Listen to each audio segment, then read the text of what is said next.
be speaking about the project. As you know, he is one of the premier policymakers in Kenya. He was the central bank governor 2 terms, and then he was also ARC alumni and still a professor at the University of Nairobi. So let's welcome him. We missed him this morning, but he's here.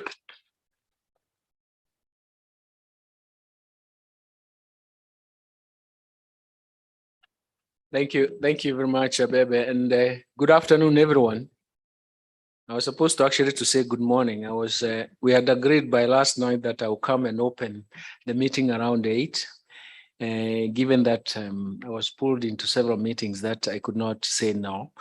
But then this morning at around 6:30, when I was trying to get ready, I was told I can't open at 9, and I realized I have to reorganize my day. But all along it has been messy, so you bear with me. But the most important thing is that at least maybe we have taken off in terms of the ideas that are presented in this project. And this project, especially on disruptive technologies, of course, the new English is digitalization, but we have always made shortcuts to digitization. Digitization and disruptive technologies is actually something that we have come to accept. Remember, in my initial years at the central bank in 2007, between 2007 and 2012, everybody was calling me to talk about disruptive technology because we disrupted the way financial system or financial services are offered. But now we have seen that it has gone to other real sectors of the economy. We can start talking about sustainable growth. We can talk about poverty reduction. We can talk about inclusiveness in terms of development, where women and youth are included. We are able to talk about that because we have seen the developments. It is not only the financial system and how it can become inclusive, but more importantly, we have moved to affect other sectors of the economy. And this is the main tenet of this project. And I'm very happy that we have come this far with this project, and I'm sure we're going to consolidate ourselves into the ideas that we have. Anyway, because I was supposed to offer some opening remarks, I'm going to do just that. Which one responds to it? Is it there? Okay, fine. Of course, for us all, we always like talking about the African Economic Research Consortium. But more importantly, we actually want to share with you, for those who don't know much about ARC, our capacity building and knowledge generation model, which is very, very important. Most of you, I see faces, and it's there in Sub-Saharan Africa that I go and I don't find alumni of ARC, or those people who have worked together. Rosemary, we have come a long way. Miriam, I think I call you whenever I want to deal with a few things. Rose Goga is an old timer. So many of you. But why we emphasize this is because when ARC was started in 1988, it was started for a reason. And the whole issue is to ask, where are we on that? And we didn't realize that it is massive critical mass that is required, and we are still working through it. In fact, right now, the 3 days I've been involved in government transition mechanism, the whole issue is about policy. The whole issue is about capacity. That's why I'm there actually trying to say we can do this. We have missed the board because we have missed the critical issue of what the policy driver should be. Why should we emphasize this? Why there is institutional failure that leads to policy failure? Those are the issues. But I think this is where ARC comes in handy to make sure that we actually provide the way forward in terms of how we build capacity through research, graduate training in economics, and also our own communication and policy outreach. In fact, I'm happy because the graduate training itself, the initial idea was to try and increase the supply of researchers. But more importantly, we wanted to make sure that we help public universities mount quality degree programs. To date, we have seen retention in those universities. We have seen the graduates coming from those universities. We have seen the supply of researchers. So we are very happy. And that's why I wanted to share that slide with you so that we should not forget where we have come from. We should also not forget that we need a critical mass in Africa to strengthen institutions. But then let me say, coming to the subject matter, technologies and innovation, and these days, I think when Abebe and I were approached by Bill and Melinda Gates Foundation, asking about post-COVID economic recovery agenda, the first thing we talked about is several things about, let's talk about protecting private investment. Let's talk about protecting markets and making sure that markets work. But the third and most important thing was actually domestic resource mobilization and reforming how we can actually reform institution and social contract. But more importantly, the final one was what coordinates all these was actually the digital evolution. And that is where the fourth industrial revolution is coming in. And that's, we have seen so many developments in this area: artificial intelligence, robotics, automation, digital finance, big data, blockchains, everything. But more importantly, you can imagine we have survived in the last 2 years or so, more than 2 years, with even virtual platforms. So we did not disrupt our capacity building. We did not disrupt our institutional makeup and even activities. And for us, that is very, very important. But the most important thing is developments that have taken place. My arguments has been that we should actually allow the developments to take place, and institutions must actually nudge those innovators and those institutions involved in innovations, those institutions that are involved in shaping the future of work and even the structural change should not be hindered. And that is why you don't want to stifle innovation, because then it means that we do not move in the same direction. And that's why I want to say that technologies have enabled, they have become an enabler, and they have shown that we can actually have some efficiency in terms of organizing ourselves, in terms of institutions, in production, in how the markets work. And that has created economic vibrancy. It's very, very important for that. Last time I was asked, when I left the central bank in 2015, I was asked about several things by the Brookings Institution. But the second thing they emphasized I need to talk about is actually about regulatory technology, because they felt that innovation would be killed by capacity constraints by policymakers. And that's why I put that paper there in the Brookings. That is, I talked about transformative regulatory technology. But of course, the title came out as boosting transformational technology. But actually, I wanted to see how we can boost innovative regulatory technology so that institutions do not hinder innovations. Then, because if you hinder innovations, we are not going to move. I still give examples, because when I left Central Bank, Bill and Melinda Gates Foundation insisted that they have to send me to Nigeria. I hope we have some Nigerians here. I'm not going to, there's nothing wrong I'm going to talk about in Nigeria, but I was supposed to talk to the governor so that he can allow digital financial platforms, so that at least it's a big market we can take advantage of. And I went 2 times, but I didn't succeed even in talking to the governor. So I told myself that just like revolution, it takes a long time to get to you. But once it gets to you, you start wondering why you didn't take it up faster. That's where we are. And we know that it is something that we can talk about. But wherever you are, I think one of the things we need to do is to watch, to see how we can change. I think even us, we are challenging with the technology, but we know it is there. We just move to it. Okay. Oh, did I move faster? Let's see.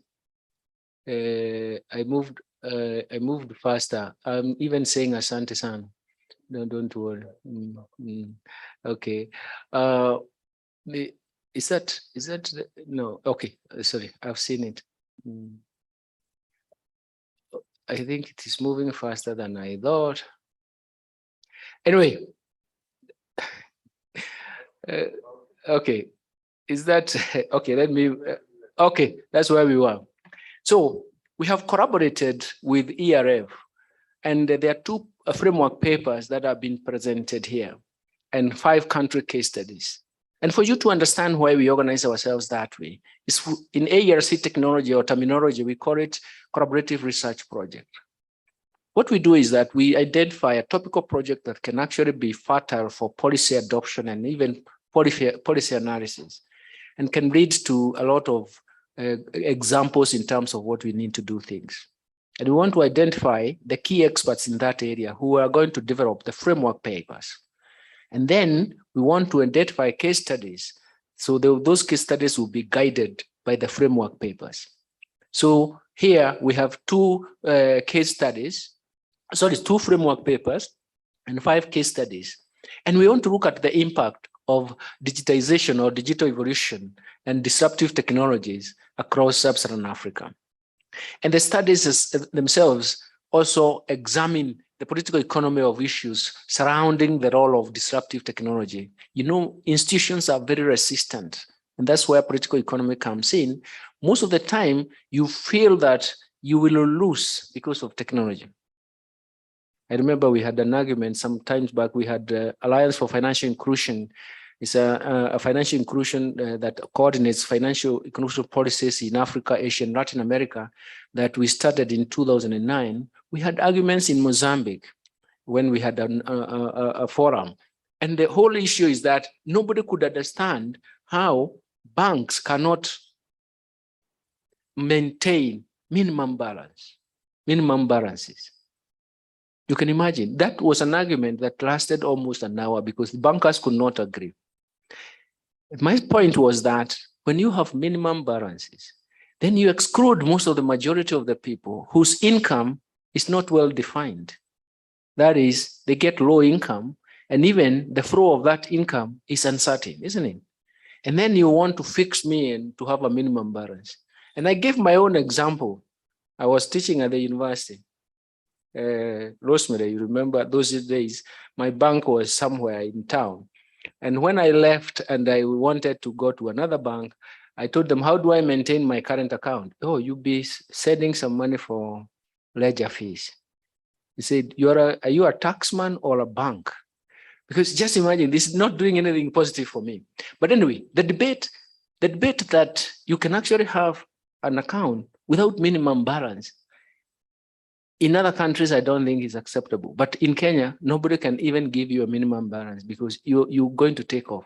So when we talk about political economy issues, it's because there is economic rent to be lost because people are fixed with the history. They don't seem to see what the digital technology or digital evolution is doing. These studies, they cover countries in different regions. For example, in Sub-Saharan Africa, Ethiopia and Kenya, Senegal, South Africa are, of course, diverse in terms of nature. And this diversity is very, very important because it tells us also where technology is most important and where technological uptake has been working very well. You know, I can see like when Safaricom entered the Ethiopian market, the headline news here were massive, yeah? The headline news. When I encouraged Equity Bank to go to Rwanda, the headline news there were massive because they know Equity is not going to come up with minimum balance. They are going to give you technology and all that. So you can see that people already have priors. And that is why we say this diversity is going to be very, very important. And that's why our case studies cover that. And they will provide some lessons that are very, very important for us to look at. But let me say, because this is a research team, if I was talking to the policy team, I would be there for a long time. By the way, the end result is that why we have organization in 3 stages, that is the framework papers, then case studies. There are stages where we bring the policymakers. And what we want to tell them is that, please, this is the frontier knowledge presented by the framework papers. And this is the evidence from country case studies. And so this is how we can actually compile or profile the policy requirements and even policy reforms. And we ask the policymakers to commit to implementation so that tomorrow they don't tell you that things are not working because you refused to implement or you didn't understand. So we want to make sure that there is no gap. This is the frontier knowledge. This is the evidence from the case studies, and this is how we can repackage policy. And your work is only to commit, to implement, and you can jog on things about how you change the implementation because of the country characteristics. That one is your case, and that is why it is very, very important. And There are key disruptive technologies affecting, for example, Ethiopia. The questions being asked is, we know the disruptive technologies and how they have worked. We know Ethiopia, Kenya, Senegal, and South Africa, they will be different, but we can actually pinpoint what is happening. And the next thing is, do these countries have adequate social safety nets to deal with those who are likely to be dislocated or to lose from the changing nature of the economy after this? And what policy steps we can take actually for those countries to harness the benefits and even to institutionalize those benefits from the digital evolution? And which sectors are actually going to provide better take-up, and also to showcase what is really happening. In fact, if you look at the whole of Sub-Saharan Africa, you'll find that the digital finance has taken off and has helped to shape up and even to help people understand what is really happening. And more so, it's not even digital finance. We start from the very, very low level of retail transactions. They have worked very well, efficiently, transparent, and safe. And even now, the benefit is also moving forward to in terms of lowering the unit cost. We are engulfed. You can pay. I used to tell people in the US that I can pay the wages for my workers who want to be paid weekly on Saturday afternoon when I'm still seated in the US. It doesn't matter the network, and it would work. In 5 seconds, they'll have the money.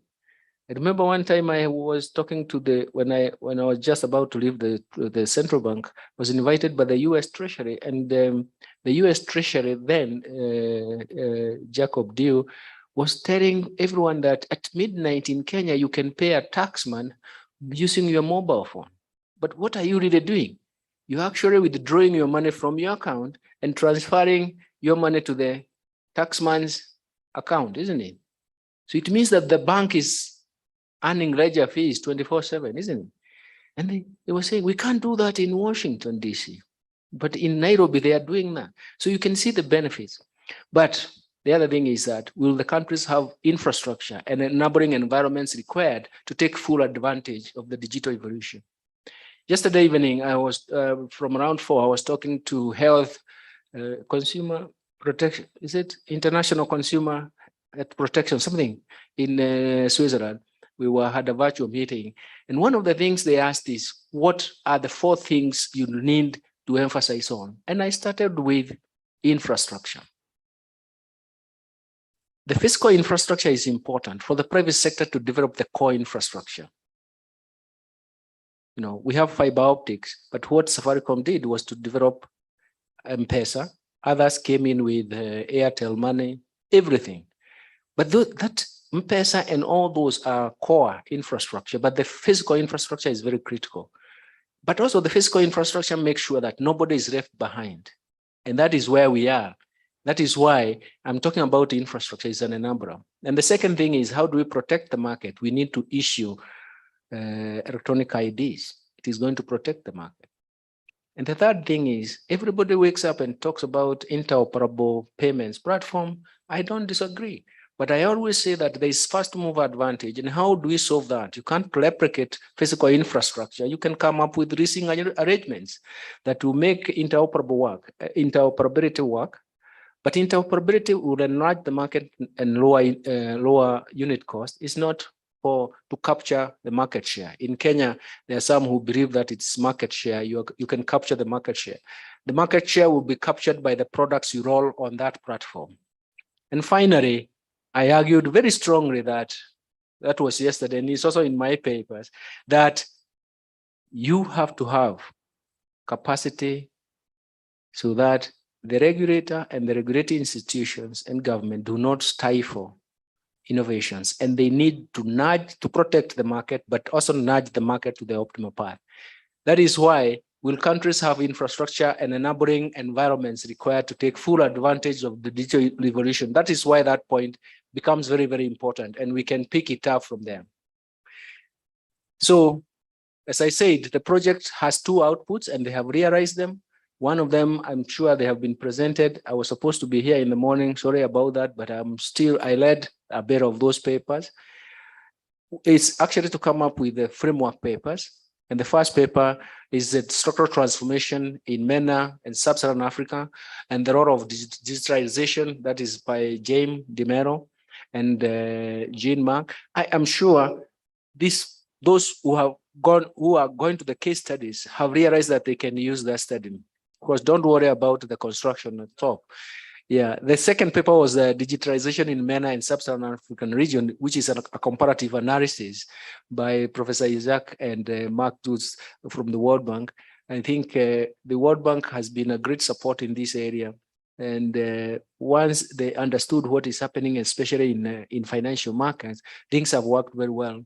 And you see a lot of massive papers in SIGAP under the World Bank working very well, and I'm happy about them.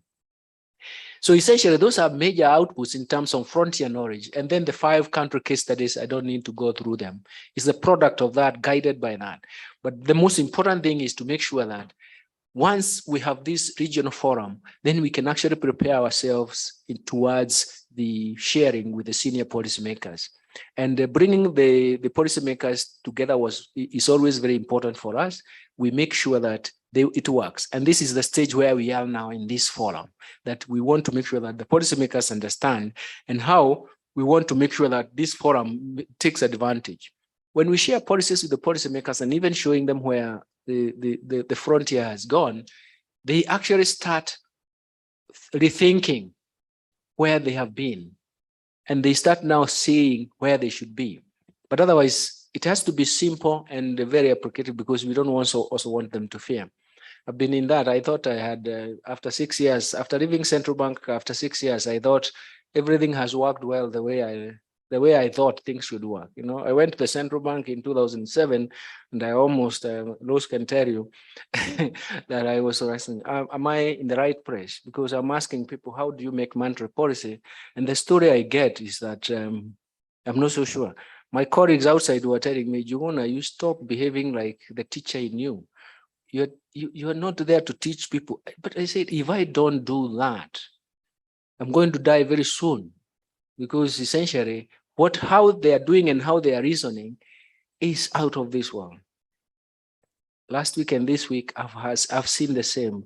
And that's why I'm saying this, trying to bring everyone together to try and understand where we are is very, very important. So we want to share policy. We want to share with policymakers the evidence and the pertinent issues that affect private sector development, and even how digitalization is actually affecting or is becoming a disruptive in terms of the way we do things and the way we visualize things. For me, it's actually trying to wake up and say, by the way, it can be efficient. The other day I was talking about markets, and the way markets themselves, once they are well governed, they can actually affect productivity downstream, and they're going to increase incomes upstream. And all of a sudden, nobody was seeing it that way. But we have to prevent, or we have to work out what prevents markets from functioning the way they're supposed to function. And the second thing is we want to show, actually to showcase the frontier knowledge and evidence from country case studies. And I'm sure there are some countries that have gone forward. I think Abebe, we also have this financial inclusion and market development. And what we wanted to show is that actually, you just don't want to stop at financial inclusion. You want to push the frontiers of market development, because that's where we are going. Markets must produce products, or must generate or develop products that are going to be important in terms of how they serve. They are disruptive in nature, but they are beneficial in the long run. And this is what we want to show. And we also want to make sure that we have some policy dialogue with policy stakeholders.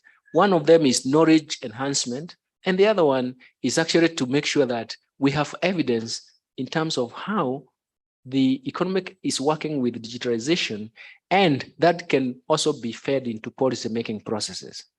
I always start, whenever I talk, I always start with institutions, because I do believe that an institutional failure problem will be a policy failure problem.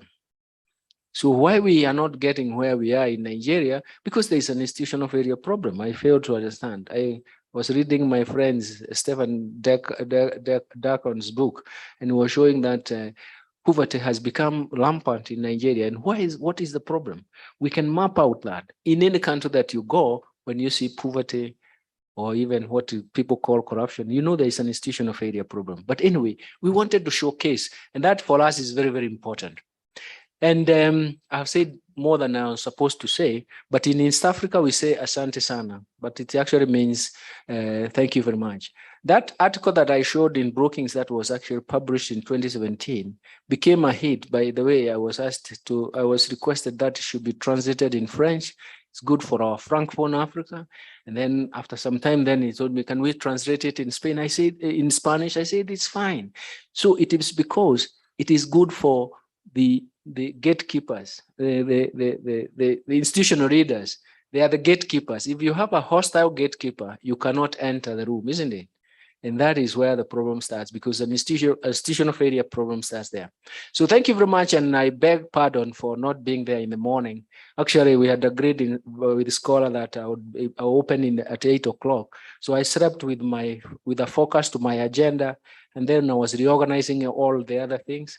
I found myself in the office at 6:30, thinking that I will rush at 8, then cover other things. But then other things came in and engulfed me. But Kenya is in what I call a transition. And obviously, everybody is required to support in terms of what's likely to happen. And a knowledge base is going to be very important. So some of us have to offer some time and offer some time for AERC. But together, I know AERC will come in and offer most of the time. Thank you very much for listening to me.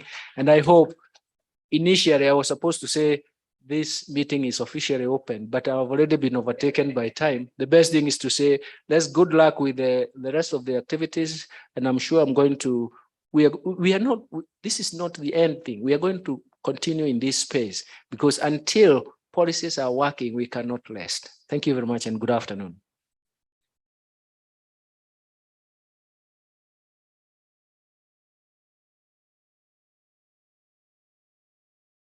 Yeah, I think this is even better. No, it's inspiring after the lunch and long morning. So thank you so much, Jimena. So, scholar, what is?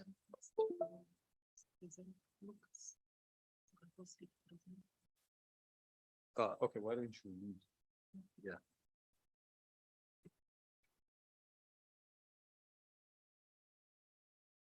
Thank you very much. There's a special request with one of the presenter, Lucas Roboski. He'd like to present the paper. You're supposed to present at 3, but we can bring him early because he's catching a flight. So I hope the audience oblige. And the chair for that session is Rosemary, Professor Rosemary. Then Elder will come in. Thank you.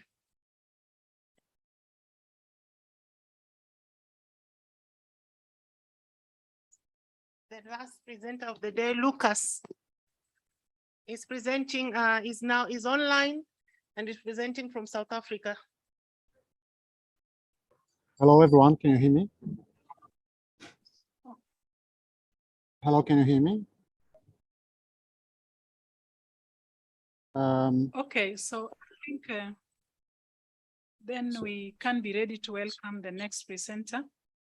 And according to the agenda, the paper is impacts of disruptive technologies in South Africa and Sub-Saharan Africa. So Professor Lucas, you are welcome. You have 15 minutes to make your presentation. Thank you. I'm just checking, can you hear me? Hello, can you hear me? Yes, Lucas, we can. Yes. Okay, great. I will share my screen then. Just 1 second. Can you also see the screen? Yes, we can. First of all, I would like to thank everyone for inviting me to write this research report, as well as my apologies that I cannot be there in person. Also, I'm actually right now at the airport because of delayed flights. So I asked to push my presentation forward, and my flight is in 1 hour from now. My apologies for this. Maybe there's some background noise, but I hope that the presentation will go smoothly. So I would like to present a research project on which we have been working since some time. The title of it is Impact of Disruptive Technologies in South Africa, and in particular, the connecting point of the papers that I will discuss is mobile telecommunication services.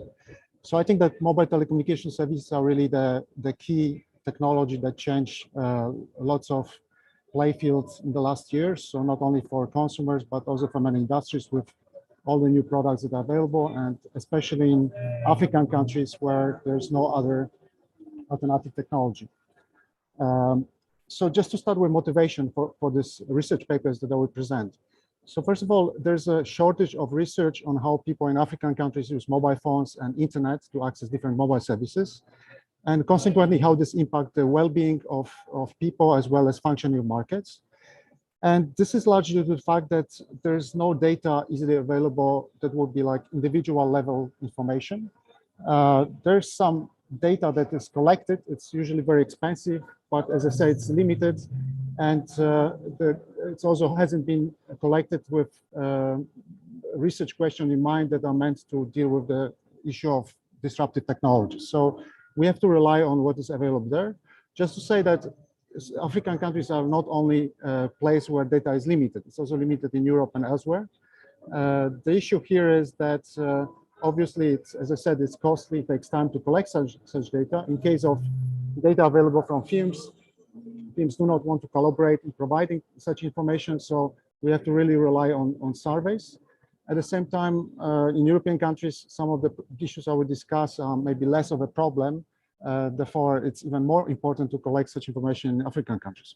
So let me say what I will discuss here in these three papers that I mentioned. So first of all, we would like to look into the question of what are the barriers of adoption of smartphones and mobile internet services in African countries. Second, once people use mobile phones, we would like to understand to what extent mobile phones enable use of financial services to send, receive, and save mobile money.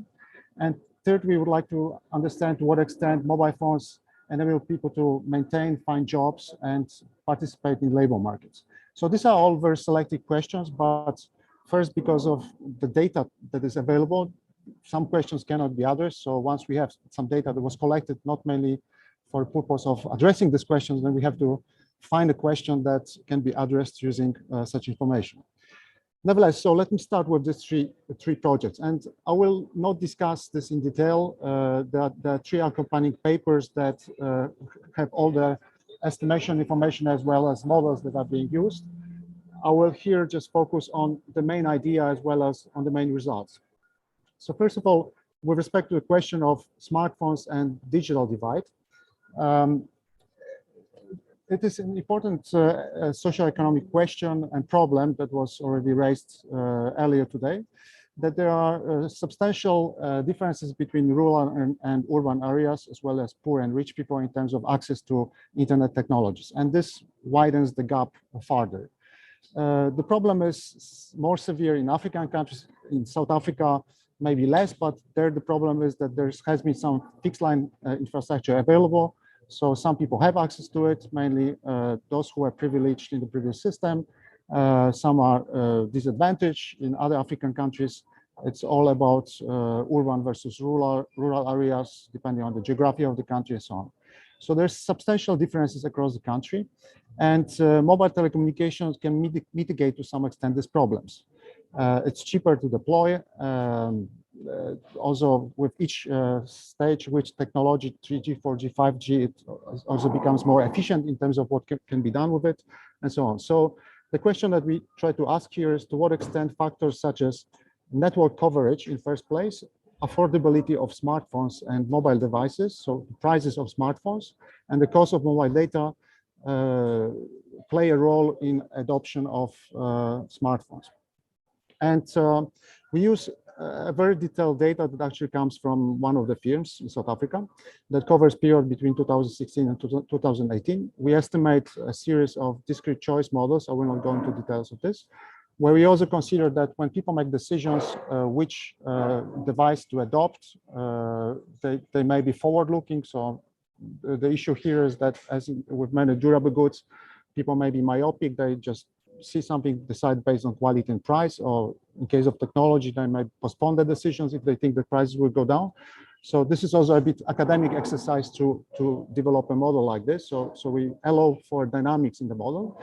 And as I said, we estimate series of models where we exactly try to answer the question that I raised before. To what extent coverage, prices of smartphones, cost of data impact adoption of smartphones?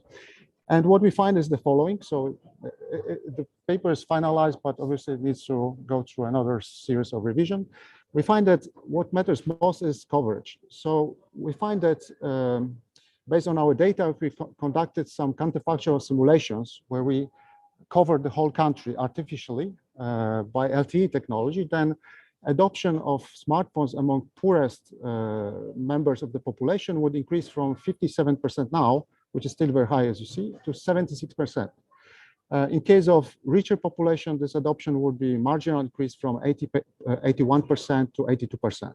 So we are able in the study to look at different segments of society, knowing the wealth of people, and we are able to simulate to what extent increasing coverage in different areas would stimulate adoption of smartphones.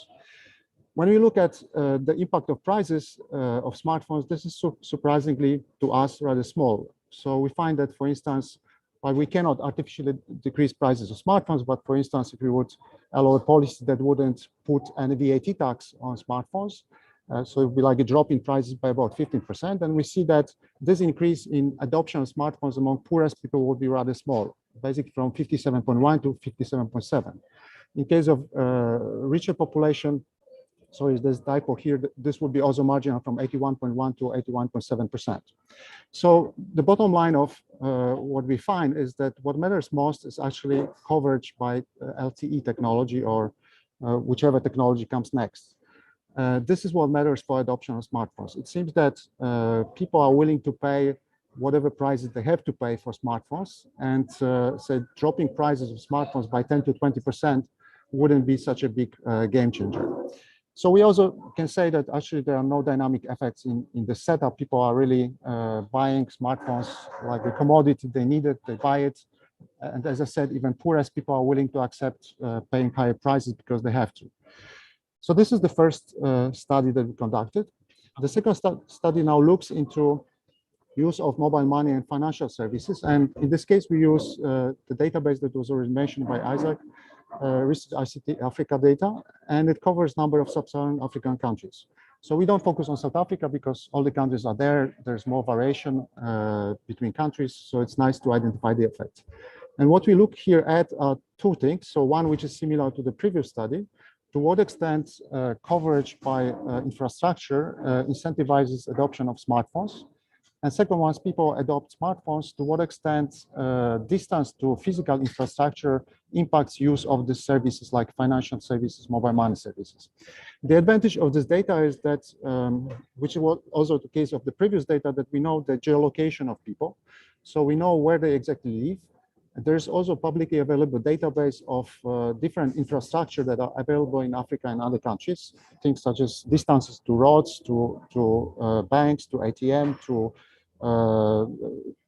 different towers of different networks. So we can compute the distances between where people live and how far it is to this physical infrastructure. And as I said, we estimate the impact of this distance on adoption of smartphones, and then in the next stage on the usage of financial services. What we find is the following. So it's similar to some extent to what I said before, that what matters for adoption of smartphones is the distance to physical infrastructure in terms of antennas. So if people live very close to antennas, they have good coverage, we observe much higher adoption of smartphones than in areas which are not covered. Second, when we look at the use of financial service and mobile money and the distance to physical infrastructure such as ATM, banks, then we see that people who live close to ATM and banks, they tend to use less mobile money. So there's substitution between physical and digital financial services. But obviously, once people live far away, they start using more mobile money, which means that this technology enables people who don't have good access to physical infrastructure to have access to these services. So there's indeed financial inclusion resulting from this newer services that are available due to telecommunication technologies. We also find that in terms of who sends money where, that people who live in poorer areas, they generally receive more money than send. So they do not send money, they rather receive money. So mobile financial services also help to reduce inequality across regions, where money flows from richer to poorer regions. So these are the important impacts of, say, infrastructure that incentivizes the adoption of smartphones, second, use of financial services, and so on. And finally, the third paper looks into labor market in South Africa, where in South Africa, well, the problem also exists in other countries is that there's spatial distribution of supply and labor that is not efficient and results from the historical system of apartheid, where people were relocated in different places, and this doesn't match the demand for supply and demand of labor. So this is one thing, that the location of where people are and where the jobs are. And second, which is obvious, that people living in poor, faraway areas, they don't have good access to information about possible jobs. Obviously, access to information such as internet, mobile phones, first enables to find such information, but also people can be contacted if job opportunities arise. So this is, in a way, the motivation for looking at the impact of cell phones on labor market.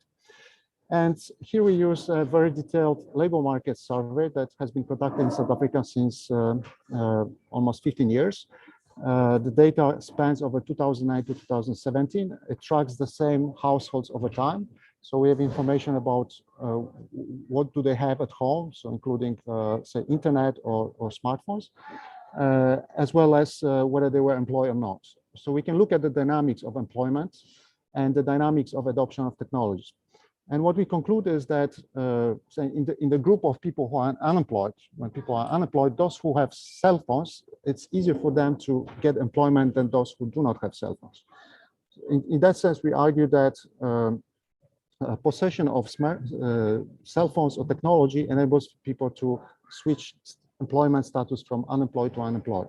At the same time, we do not find similar effect for computer ownership, which is surprising. So people who have computers, it's not that they become more likely to be employable. And when we look at the possibility of losing employment, so we also observe people who were employed and over time they become unemployed. Those who have computers and cell phones, they have smaller likelihood of becoming unemployed. So technology, say computers, as in our paper to a lesser extent, but cell phones do really impact the chances of people finding employment as well as the chances of maintaining employment. So these are the three papers that I wanted to discuss within this 15 minutes. And let me just very quickly summarize the general finding. So first of all, there's substantial digital divide between geographic areas as well as rich and poor people, South Africa and other African countries, as we know. And this can be reduced, as our papers argue, by development of mobile network infrastructure. So it's very important that, as was already said in the previous speech, as well as earlier during the day, it's very important that this infrastructure is in place. Once it is in place, people will adopt smartphones, and they will adopt the services that benefit their economic and social activities. So giving infrastructure to people and letting them decide what's best for them is critically important. On the other hand, we do not find, surprisingly, that, say, things such as prices of devices really matter. But maybe it's the case, people are really willing to adopt technologies and whatever price they are. Furthermore, once people adopt technologies, then they might use financial services, and they have stronger incentives to use them if they do not have access to physical infrastructure. So financial mobile services replace lack of accessibility of physical infrastructure. Moreover, we observe that there will be more transfers from richer to poorer areas, which leads to some reduction in income inequality. So infrastructure can also contribute to reduction of income inequality. Finally, we argue that access to mobile phones does really enable people to find employment, as well as reduces chances of becoming unemployed. And this is even more so than access to computers, at least at this point of time. Thank you very much. I think I'm just within 16 minutes. Again, thank you very much for the possibility to present this research, and I'm open to any questions.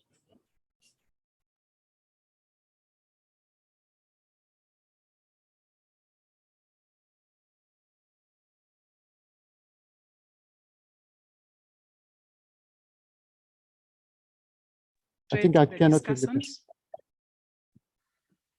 Sorry. Merci beaucoup. Alors, comme le professeur est, je vais aller à l'essentiel. Okay. Ensuite, je transfère. Yeah, Je transférerai le texte de la discussion. okay, you have 10 minutes for the discussion. That is Professor Mbai. So you can go ahead if you can hear me. Merci beaucoup. Alors, l'auteur a abordé une problématique. D'abord, l'adoption des smartphones parmi les individus ayant différents niveaux de revenus. Ensuite, les effets de la proximité des infrastructures de réseau mobile et des établissements bancaires sur la décision plutôt, d'adopter un téléphone mobile et d'utiliser les services d'argent mobile. Et enfin, l'impact de la possession d'un téléphone portable sur le changement de statut professionnel et des ménages. Alors, ce que je trouve excellent dans ce travail, c'est la précision des résultats qui sont trouvés et leur utilité aussi. Au niveau de chaque problématique, l'auteur a trouvé des solutions, a proposé des solutions pour la mise en œuvre de politiques économiques. Alors, peut-être je ne vais pas insister sur un résultat. J'ai déjà fait mes techniques. Mais je vais juste d'abord, au niveau de la réduction des coûts de recherche d'emploi, qui est l'utilisation des outils de téléphonie mobile, ça c'est important. Et l'auteur propose de développer des politiques pour leur adoption. Et comme par exemple l'extension des réseaux, les prix abordables. Alors à ce niveau-là, deux questions à relever. D'abord, cette proposition implique une collaboration entre l'État et le public, notamment des projets communs de partenariat, de transparence du marché de l'emploi, d'information et sur le facteur. Ensuite, la concurrence entre les fournisseurs d'accès à l'internet renforcée. Et il s'agit là des monopoles qui pourraient amener ces entreprises à appliquer trop de surcoûts. Dans tous les cas, il y a un coût de mise en œuvre qui est préconisé et un État doit éviter de faire supporter par des coûts. Alors, c'est pourquoi je pense que l'auteur peut prolonger ses réflexions dans le sens du financement de ces politiques et du rôle distorsive des interventions de l'État. Par exemple, est-ce que les subventions accordées aux entreprises de terminaux seront tirées d'une augmentation des emplois non payés? Maintenant, il y a des considérations méthodologiques. Je peux juste, on sait déjà bien. Peut-être, ce que je peux dire, c'est que parfois, on fait des choix méthodologiques. On s'attendait à ce qu'il les justifie. Mais parfois, c'est ça qui manque. Et bien aussi, qu'il trouve des alternatives et méthodologiques qui expliquent pourquoi il préfère tel ou tel choix. Par exemple, la fonction d'utilité indirecte posée, mais qui n'est pas justifiée dans l'équation du texte. Voilà, Madame la Présidente, en résumé, comme il est un peu près. Merci beaucoup.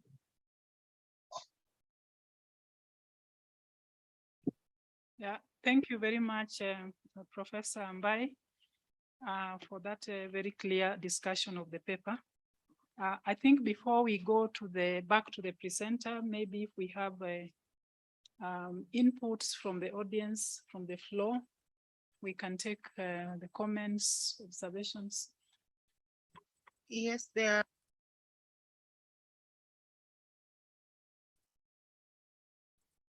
Price reduction for smartphone is enough to have an effect on low-income households.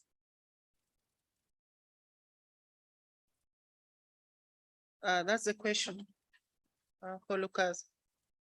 So that's the online. Any questions on the audience with us here? Okay, it seems we don't have any, so we'll go back to the presenter. Professor Lucas, are you there? You can address the issues raised by that question and also the discussant. Yes, I'm here. Can you hear me? Yes, we can hear you. Okay, so my apologies, my French is not that good, so maybe I didn't fully understand some of the question. I tried to listen to translation. But nevertheless, in terms of the methods that we use, so I like to say two things. So first, obviously, these are academic studies. We'd like the studies to be published in academic papers. So we try to follow, in a way, state-of-the-art econometric methods when doing the studies. Some of these methods may be in a way complicated for policymakers.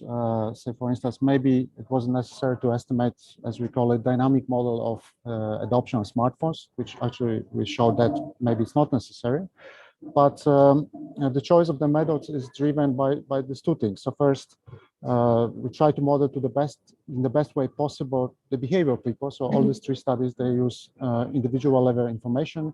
We're looking into behavior of people, and these are the methods that are generally used for this. It might be simple to produce some statistics, look at statistics which actually haven't shown, but nevertheless, when it comes to academic scrutiny, there's no other way around. We have to put the data into some framework and let the framework together with data tell us something interesting. Second, there's, as I already said, there's a limitation because this data that is there has been collected for other questions. So the needs survey that I mentioned for South Africa wasn't collected to study question of how technology impacts labor markets. And unfortunately, it doesn't have the question that we would be very interested to have to address this in more extent. On the other hand, the survey by ICT Research Africa also has its limitation in the sense that there's no detailed information about particular products that people use. This kind of information is available to the firms. Firms know what their customers do, what kind of cell phones they use, how much data they use, and so on. This is what we also used in the first paper, but firms are generally not willing to share this kind of information with researchers, not to mention regulators, because they're afraid that there'll be some regulations put in place that are against their interest. So if I hope that I answered the question. So we are in a way combining the state-of-the-art methods with what is available there as data to address some interesting questions. Second, I didn't fully understand the question on smartphones, so I can answer the way I understood it. So there was a question related to whether the price of smartphones doesn't impact adoption among poor households. And if I understand this correctly, so our conclusion is that it doesn't. And I must say, I am also surprised by this. We would like to find that price of smartphones does impact adoption by poorer households, so that poorer households, if they get a subsidy or discount or 10, 15% or more, that they would adopt smartphones. But this is also in combination because poorer households, they live in areas which are not covered by networks. So even if they got the smartphone, then what they would do with it. So these two things come, these two policies giving subsidies is not by itself sufficient if you cannot really use smartphones. So these things must come together, developing infrastructure. And once infrastructure is developed, then maybe giving subsidies for households. And actually, this is a question that we can ask, and we should. So thank you for this comment. We can combine these two policies together and see whether this impact is stronger. Thank you very much for the discussion and the questions. If there are any questions, I'm happy to answer.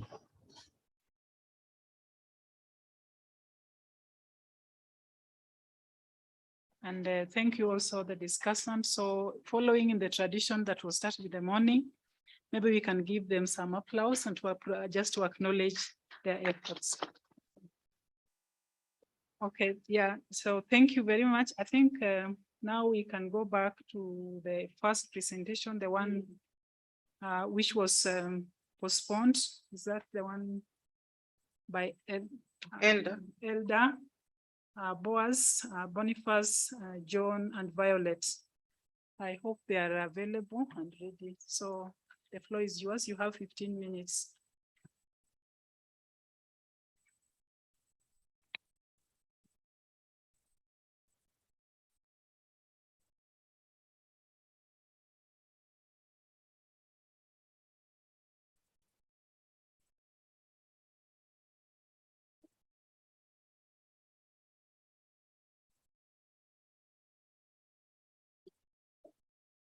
We are waiting for the presentation to be put up.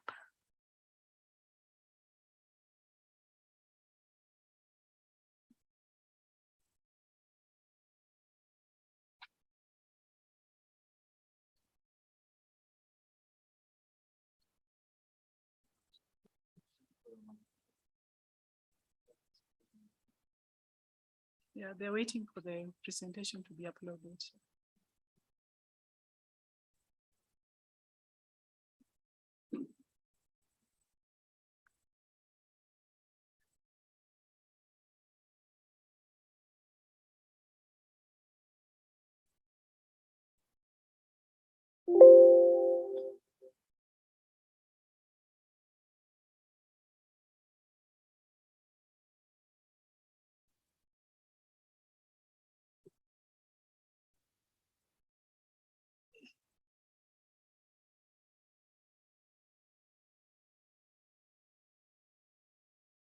Okay, I think it's on now.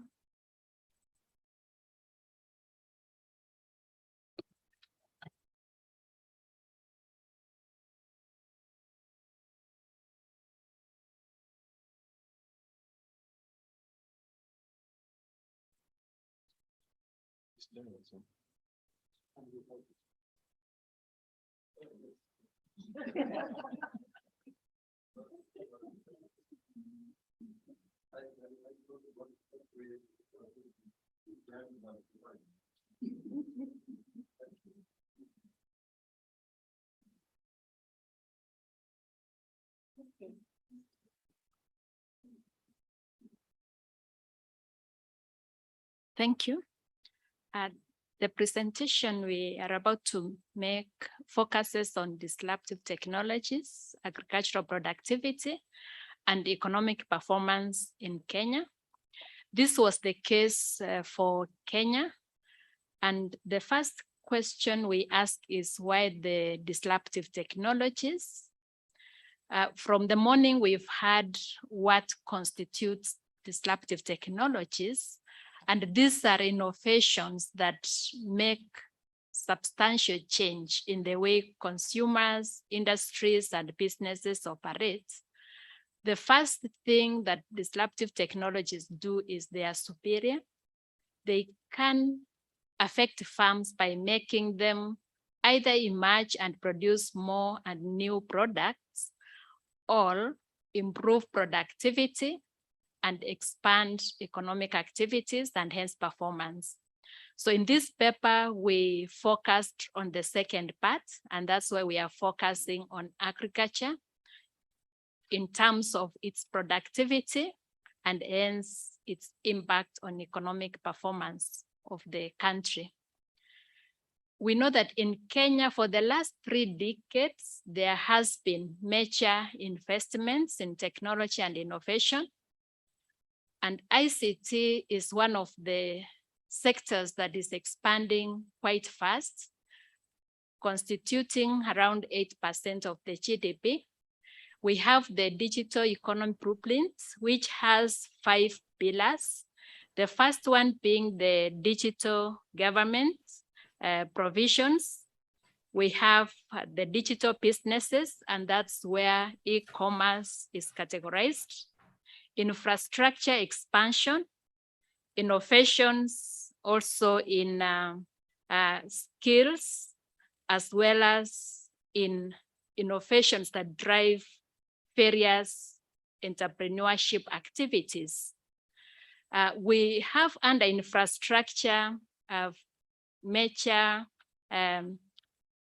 investments, which include the CCOM, the TIMS, the EC, and also the Lions fiber optic cables. And these have enabled the country open up when it comes to access to technology and also access to the various services and infrastructure that we require for disruptive technology uptake.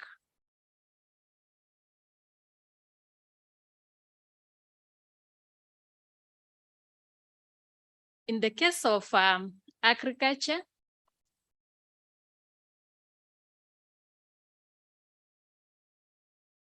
we know that in Kenya, agriculture constitutes around 26% of our gross domestic product, but much of it is from the smallholder farmers who are in the rural areas. And hence, when it comes to uptake of disruptive technologies, they have potential of improving the inputs and also the outputs. Agriculture also is characterized by a number of disparities, particularly when it comes to access to markets and information.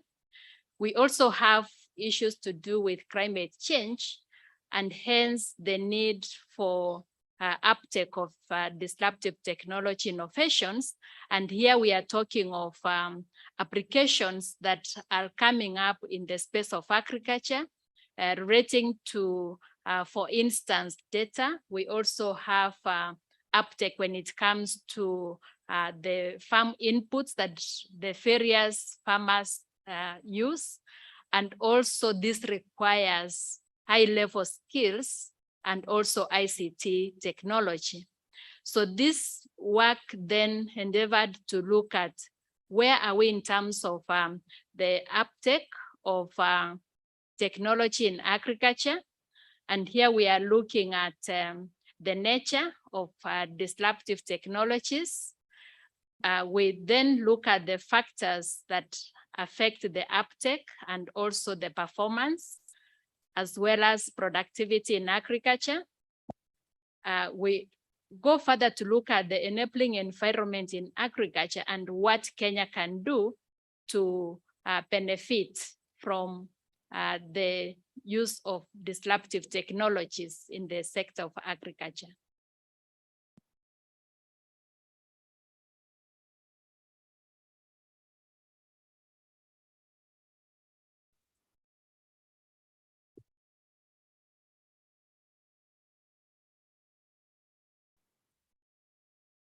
This chart gives us the nature of disruptive technologies. That's as per the first objective. And the various forms of disruptive technologies in agriculture include crowd computing, automating businesses, Internet of Things, financial technology, adoption of specific inputs, which will be our major focus, as well as the modern irrigation frameworks and systems. We also have big data management, and this is where Kenya has also invested a lot. And in the area of agriculture, even in small scale farms, the farmers are able to uptake various innovations such as the DigiFarm, the M-Farm, the Sun Culture, the Solar Freeze, the iProcure, the WhatsApp, and also the Twiga Foods, where the farmers and also the producers are able to enhance their supply chain and also provide mechanisms for distribution.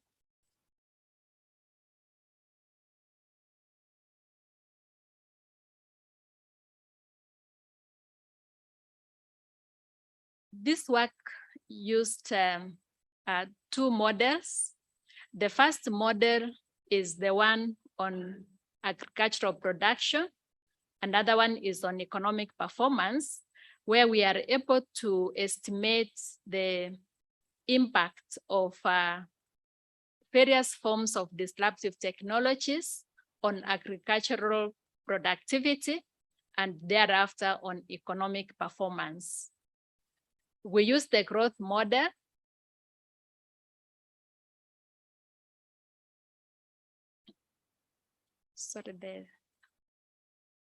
And from the output model, we have various inputs, and these inputs are used to proxy for uptake of innovative mechanisms when it comes to production, and also the proxy for technology when it comes to economic performance. For the output model, we use of fertilizers, use of certified seeds, manufactured feed for livestock, and also the capabilities when it comes to education. For the model for growth, we use macro level data where we have the gross domestic product as our outcome, and we measure the impact or the effect of the volumes of transactions that are operated using the mobile applications, and also the mobile payments, as well as internet access, while controlling for other factors in the growth model, including access to credit and also the private sector parameters.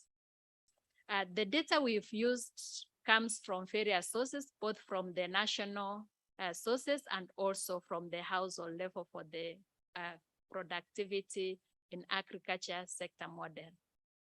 The outputs and also the results are as follows.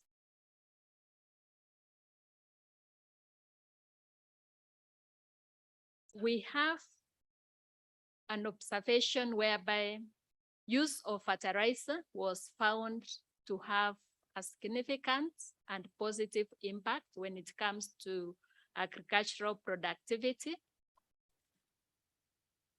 The use of certified seed and also manufactured feed. What this then means is that for farmers who are able to adopt to the disruptive technologies as proxied by the various inputs as I've indicated, they are able to also have their productivity being higher than for those who have not used the various inputs.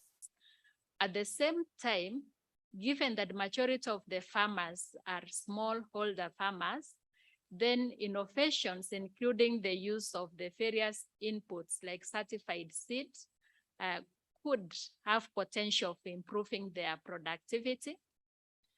When it comes to the economic performance model, the use of mobile transactions, particularly through the M-Pesa, and also the internet access and education were found to have positive and significant effect while controlling for other factors, as well as internet access.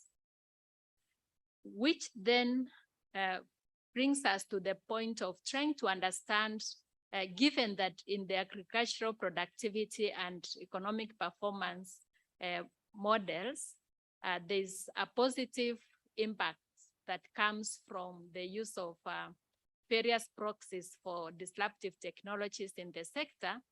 We ask, where do then farmers obtain the various inputs from? And we found that for fertilizer, for instance, much of it is from the government subsidies.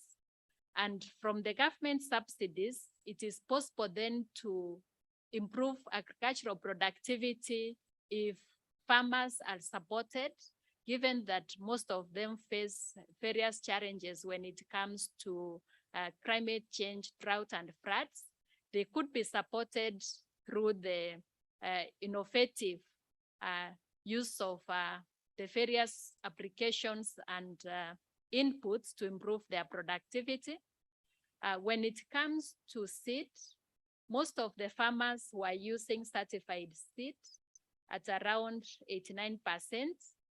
And this has a positive impact, and hence, if most farmers are supported to use certified seed, then that will also improve in terms of their productivity. When it comes to the enabling environment factors, the team was able to link various parameters starting from access to infrastructure to the various outcome indicators such as the output per county.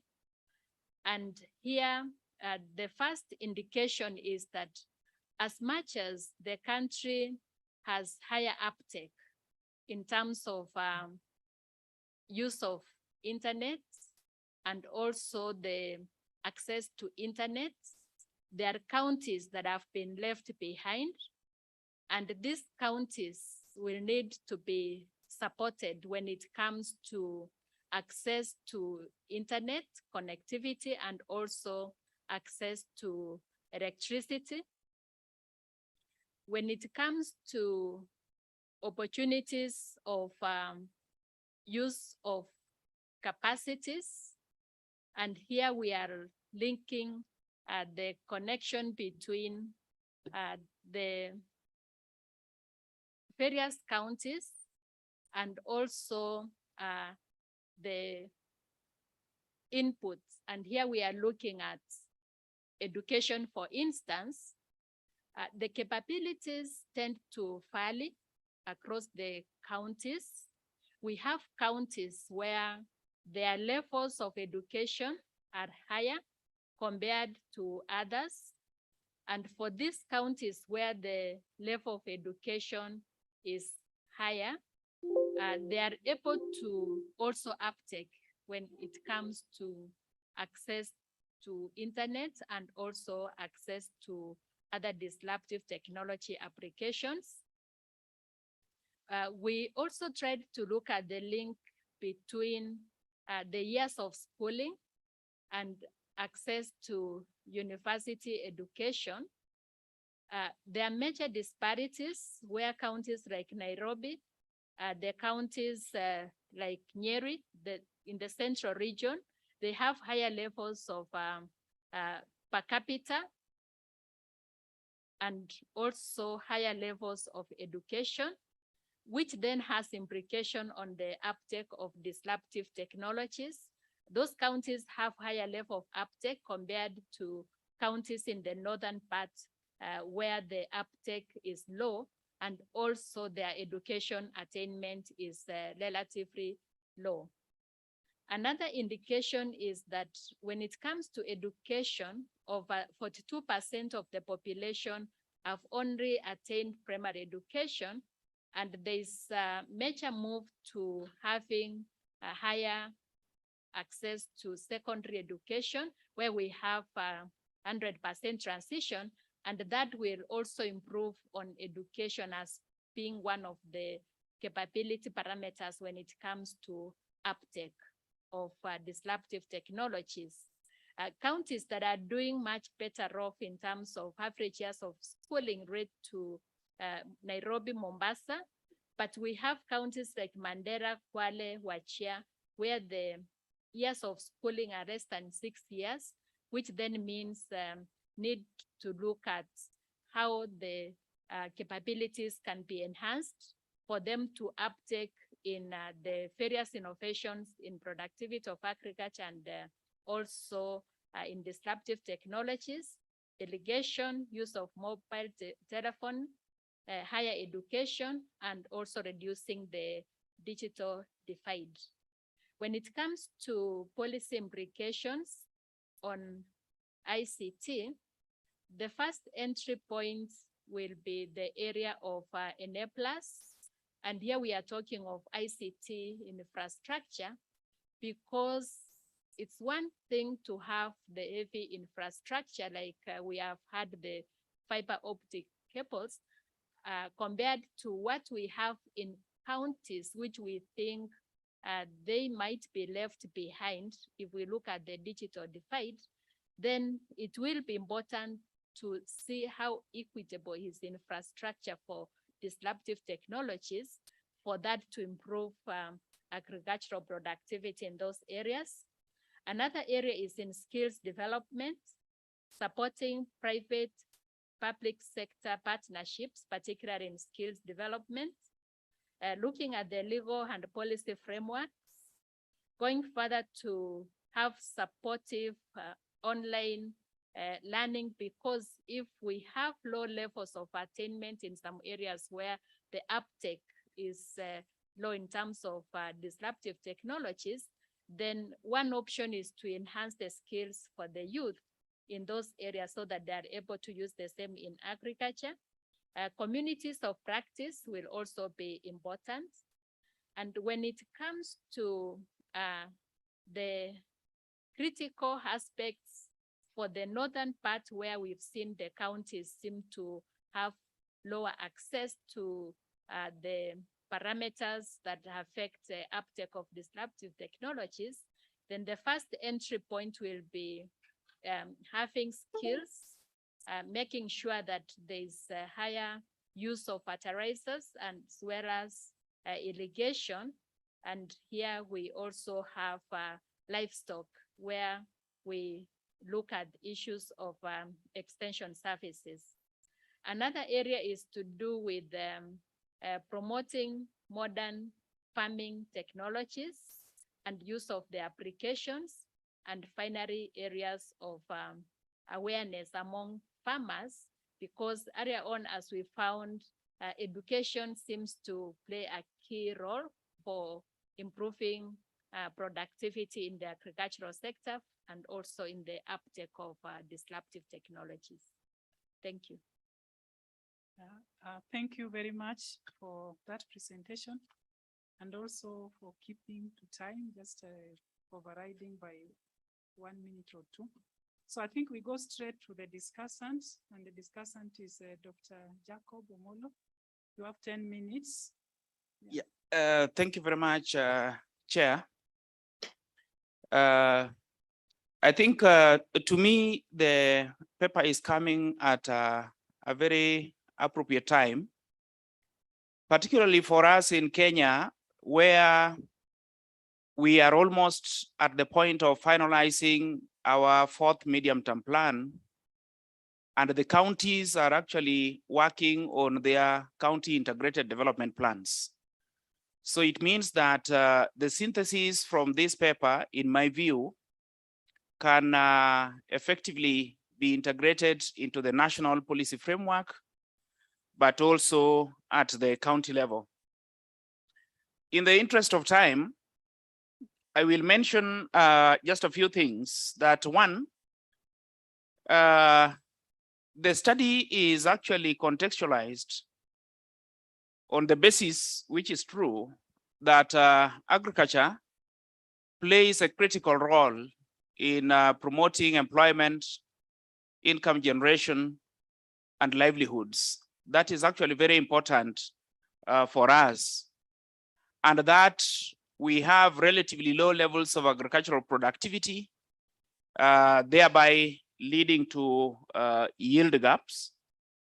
And so the question is, what is the place of disruptive technologies in promoting agricultural productivity and economic performance? The background, in my view, is well laid out in terms of the status. The methodology is also well laid out. But just some reflection based on certain findings, and also my focus here would be on the policy insertions. It's been stated here correctly that use of fertilizer, certified seeds and manufactured feeds increases agricultural productivity. Yes, that is fine. But somebody may also want to raise an issue that farmers are already using fertilizers. We already have people using certified seeds. So the issue here is that in the context of policy, what do we establish that will make the farmers to deepen the use of fertilizers, certified seeds, and all these other innovations that we talk about? because they must see something different. And I agree with the elder and the team when they said that the issue of awareness is critical in technological adoption, but more importantly, accessibility, affordability, and capacity issues do constrain farmers.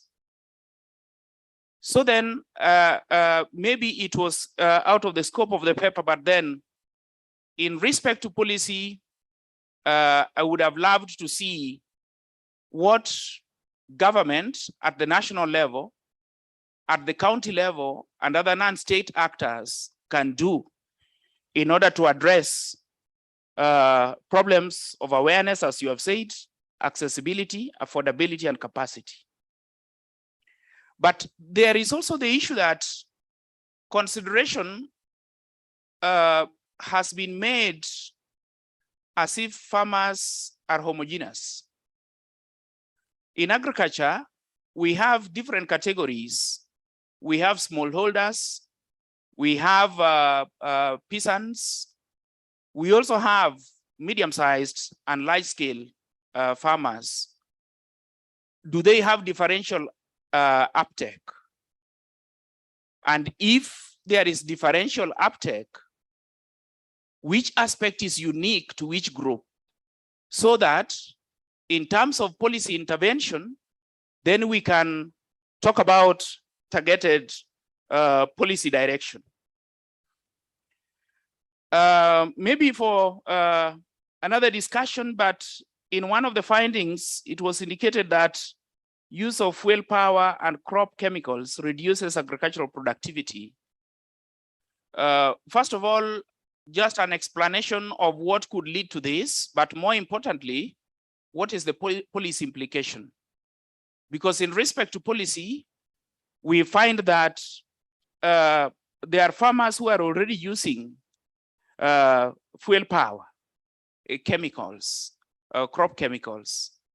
So if indeed it reduces agricultural productivity, then in respect to policy, what do we advise? As I mentioned before, if it could, the paper could also find a way of bringing out that issue of differential uptake of disruptive technologies between smallholder and large-scale farmers, it will be critical in my view, given that, as mentioned in the background, much of agricultural GDP is attributed to smallholder farmers. And then we also need to come up with, to identify the binding constraints that different categories of actors in the sector face in adopting the use of disruptive technologies. And of course, if we were to do, because a number of policy options have been given, but would it be appropriate for us to see how this should be sequenced? For example, if we were to cover the aspect of awareness, accessibility, affordability, and capability, can we implement them as a package, or there is an appropriate sequencing mechanism? I also thought that as much as we have mentioned a lot of, a number of correlation analysis has been done, but what in my view would have been more interesting from the correlation analysis and the results thereof is to bring out the implications of those particular relationships, and also to find out if counties have the same potential, because you've also done the county analysis, but what I missed are if the counties have the same potentials, And if there are different potentials and capabilities, then what could be the core disruptive technologies required by the counties so as to help us get targeted policy interventions.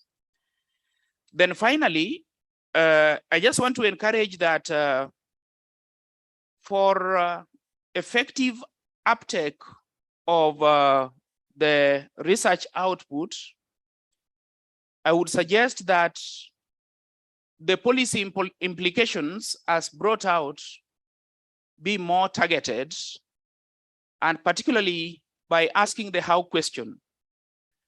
I give an example where you say that the government through the Ministry of Livestock and Agriculture and Livestock should offer sustainable extension services. So then the question is how? Because I'm imagining if we take this to the Cabinet Secretary, Ministry of Agriculture, we take this to the Principal Secretary, Ministry of Agriculture, the issue would be how? Because as we are aware, we have low extension services because of shortage in human resources for agriculture, but we also have inadequate budgetary provision.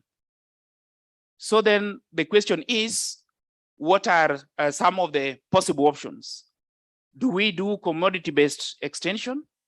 Do we provide extension as a commercial service? Or do we localize extension so that it is client-based or client-controlled? Chair, in the interest of time, I want to stop at that. Thank you. Yeah, thank you very much,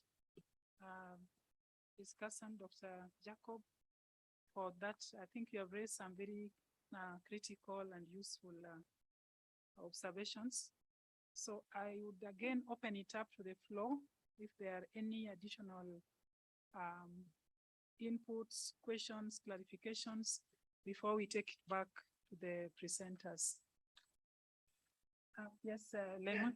Yes. Thank you very much. I just have two comments. Number one, on the regression equation, the first regression equation, I think that could be misspecification because the components of the production function like labor or capital indicator are not there.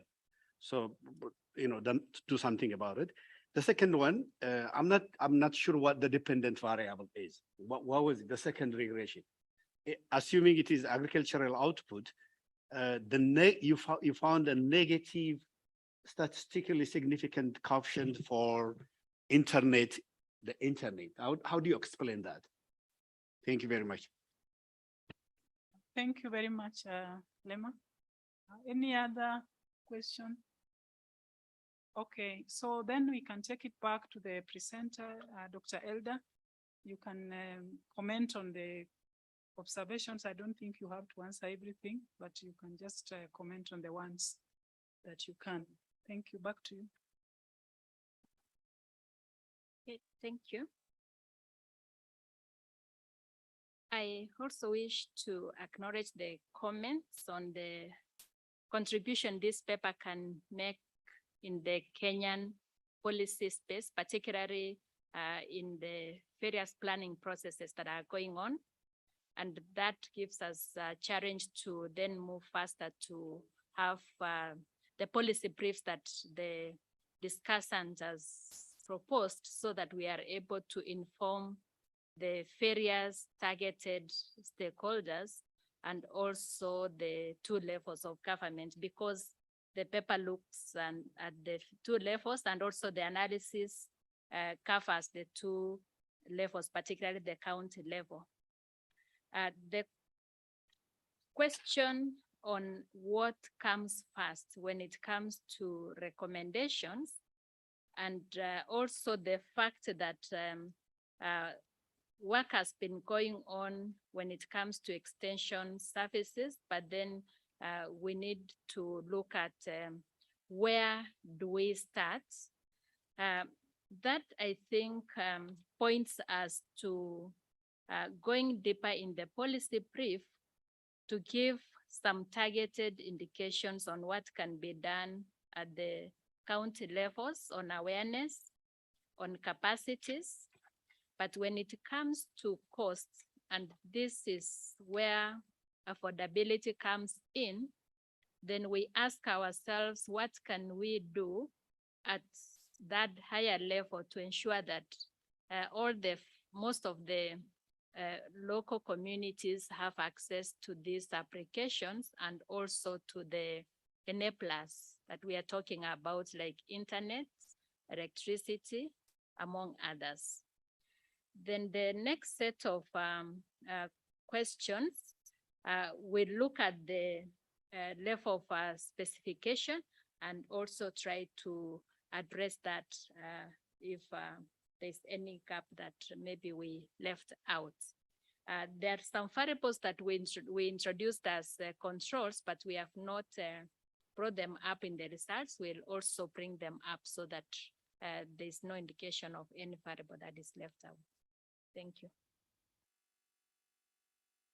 Yeah, thank you very much, Edda, and your team. So I think, again, we just acknowledge the presenters and the discussants. Thank you very much, and of course the participants. So if unless I'm otherwise guided, I think we move on to the next presentation, which is on digital technology adoption, productivity and employment dynamics in the manufacturing services in Senegal. And this is by Tierno Malik Diallo, Sambo Andre Dumas, and Fomba Kamya Benjamin. So I think you have the floor. I don't know whether you are, so you are physically present. You have 15 minutes to present, so welcome.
Okay. Hello, everyone. My name is Malik Diallo from Senegal. It's a great pleasure to be here today to talk about our research paper entitled Impact of Digital Technology Adoption on Employment in Senegal. So we have changed the title a little bit. First of all, I would like to thank ARC for giving us the opportunity to work on the topic of disruptive technologies. And Senegal is an interesting case study because the government has been doing a lot recently to make the ICT sector more dynamic. But because of the lack of data, we still don't have much evidence on how ICT is affecting the economy, especially the labor market outcomes. So in our paper, we try to look at this issue by investigating the effect of digital technology adoption on participation in public employment programs and access to employment, and on employment dynamics across industries. So we did this based on a set of empirical models, and what we find is, adopters of digital technologies No, move on.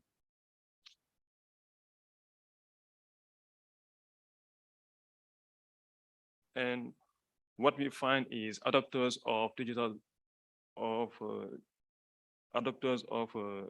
technologies tend to participate more in public employment programs and are more likely to use and are more likely to continue active job search. But the use of technologies has no impact on their unemployment duration. We also find that the use of technologies have a positive and significant impact on both the share of skilled and unskilled employment. Now, to go into more detail, first I will talk about the motivation and the objectives of the paper. Then I will describe the data sources and the empirical framework. And finally, I will present the findings. So let me talk about briefly the motivation of our paper. Over the past years, the government of Senegal has been doing a lot to make the economy more digital. In 2014, the country has initiated a new development master plan, which aims to make Senegal an emerging economy by 2035, making the ICT sector a powerful economic engine. In 2016, the country has also taken steps to develop the ICT sector by adopting the Digital Senegal Strategy 2025. As a target here is to increase digitals up to 10% of the country's GDP and to create 35,000 direct jobs in the ICT sectors. As a result, the country is now characterized by a widespread use of technologies. Now, more than half of the population have access to the internet, and the country ranks 14th in Africa and among the top in West Africa in terms of network readiness. The country has also one of the highest smartphone adoption rate in West Africa, and Senegal, alongside with Kenya, is considered as one of the continent's leaders in terms of the contribution of the internet to GDP. So we can see from this background that technologies have a great potential in terms of employment in Senegal, but we still don't have specific evidence on how technologies are affecting the labor market. So in our paper, we try to look at this issue by investigating the effect of digital technology adoption among job seekers and enterprises in the manufacturing, trade, and service sectors. We have two objectives. The first one is to estimate the effect of digital technology adoption on participation in public employment programs and access to employment. And the second one is to estimate the effect of digital technology adoption on employment dynamics in the manufacturing, trade, and service sectors. To implement our study, we used two data sources. For the first objective, we used a labor force survey conducted in 2018 in Senegal. The survey collected a wide range of information, including the use of technologies, participation in public employment programs, and the labor market before and after participation in a program, and so on. For the second objective, we use an enterprise survey conducted in 2014 in Senegal. The survey collected information on employers and employees, including their age, gender, education. The survey also collected information on the use of ICT as a change in employment between the date of creation of the enterprise and the date of survey. Now, to estimate the effect of digital technology adoption on participation in public employment programs and access to employment, we use the following model. and divided our sample into two groups, adopters and non-adopters of digital technologies. Here, our main independent variables is digital technology adoption, which is a binary variable taking the value of 1 if job seekers use internet or newspapers to get information on the labor market. We have two outcome variables here, participation in public employment programs and access to employment, which is captured by in employment duration and labor market discouragement. And finally, to deal with the issue of selection bias on observable factors, we use two matching methods, which are the PSM and the IPWRA. To estimate now the effect of digital technology adoption on employment dynamics across sectors, we use the following model. Here, the dependent variable is a change in employment between the date of creation of the enterprise and the date of survey.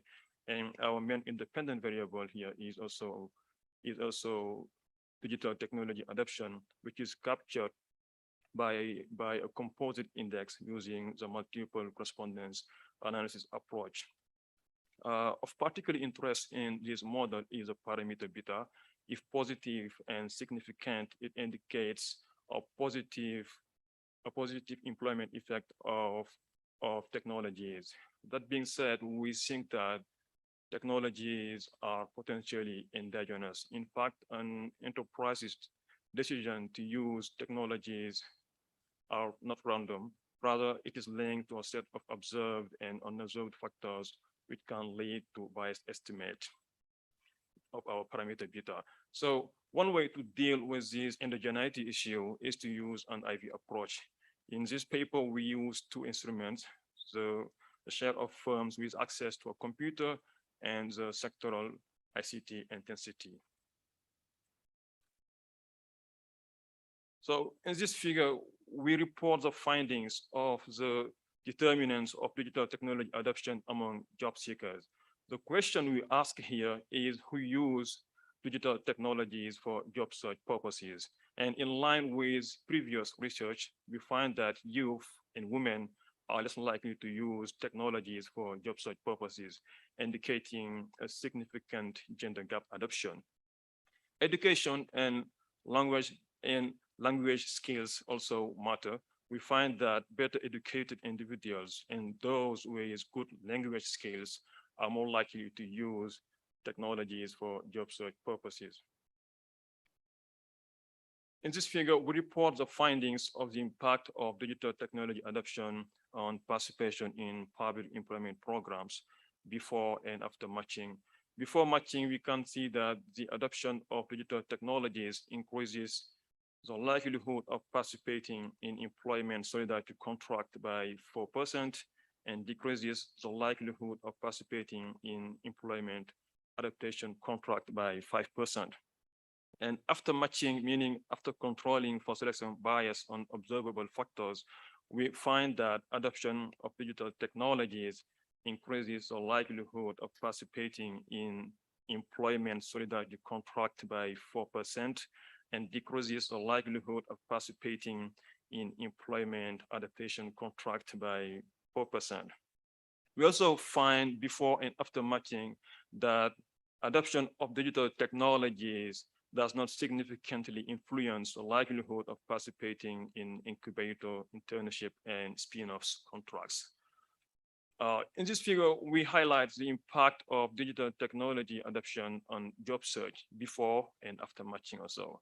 Before matching, we find that the use of digital technologies increases the likelihood that unemployed individuals will continue their active job search by 2% and decreases the likelihood that they will withdraw from the labor market by 1%. However, technologies have no impact on the unemployment duration. And after matching, we find that the use of digital technologies increases the likelihood that unemployed individuals will continue active job search. However, the adoption of digital technologies has also no impact on unemployment duration. So here, in this figure, we report the findings of the impact of digital technologies on employment dynamics across the manufacturing, trade, and service sectors. And we can see from this figure that the adoption of digital technologies has a positive and significant impact on both the share of skilled and unskilled employment. Overall, the adoption of digital technologies increases the share of skilled workers by 2% and the share of unskilled workers by 3%. The effect of digital technologies on the share of skilled workers is 2% in the manufacturing and just 1% in the trade and service sectors. So these findings indicate that the adoption of digital technologies has a larger effect on the demand for unskilled jobs in the manufacturing sector and a greater effect on the demand for skilled jobs in the trade and service sector.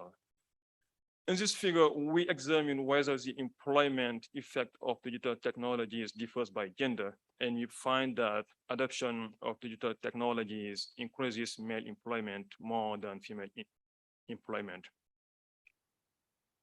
Next one, please. So in this paper, we investigated the effect of digital technology adoption on labor market outcomes and employment dynamics across the manufacturing, trade, and service sector. And based on a set of empirical models, we find that the use of digital technologies can help unemployed participate in public employment programs and continue their active job search, but the use of digital technologies has no impact on the unemployment duration. We also find that the use of digital technologies has a positive and significant impact on both the share of skilled and unskilled workers, and does benefit men more than women in terms of employment. Thank you for your attention.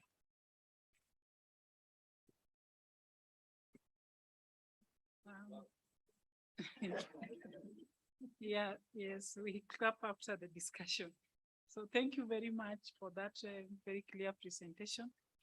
I think we move on straight to the discussant, and that is Dr. Lasana Sisoko. I don't know whether you are present. Yes, please, you have 10 minutes. Thank you, Chair. Before, I just wanted to clear one thing with Malik before moving forward. The second equation that you have shown on for the second objective. Yes. You put delta the change in employment. Yes. But in the paper it is written ln. Is it ln or is it just the change? Is it the log of the change or just the change? It is both the log as a okay. Change. Because in the paper actually it is okay. the log of the change that have been. Thank you for that clarification. All right, thank you so much. I personally found this paper very interesting. It is on the impact of digital technology adoption on employment in Senegal. And I agree that it has a great potential for policy recommendation, especially for Senegal with a high rate of unemployment, particularly youth unemployment. Furthermore, the different governments of the country have put some effort actually, specifically on to reduce or to actually reduce youth unemployment. Senegal also has a framework. In the framework of West Africa, actually, in the framework of West Africa is characterized by the relatively high intensive use of ICTs. Therefore, I find the supplement of the paper very interesting, and it could help evaluate actually some public policies, youth unemployment policies, for instance, in this context. So I applaud for the author for the relevance of the topic and the analysis. The paper actually set 3 objectives in my understanding, even if it is summarized in 2. Because they set to measure the effect of digital technology adoption on youth, on young people awareness of public employment program and their access to employment, to measure the effect of digital technology adoption on employment dynamics and in the manufacturing and service sector, and also to measure the effect of digital technology adoption on productivity in the manufacturing sector, even if that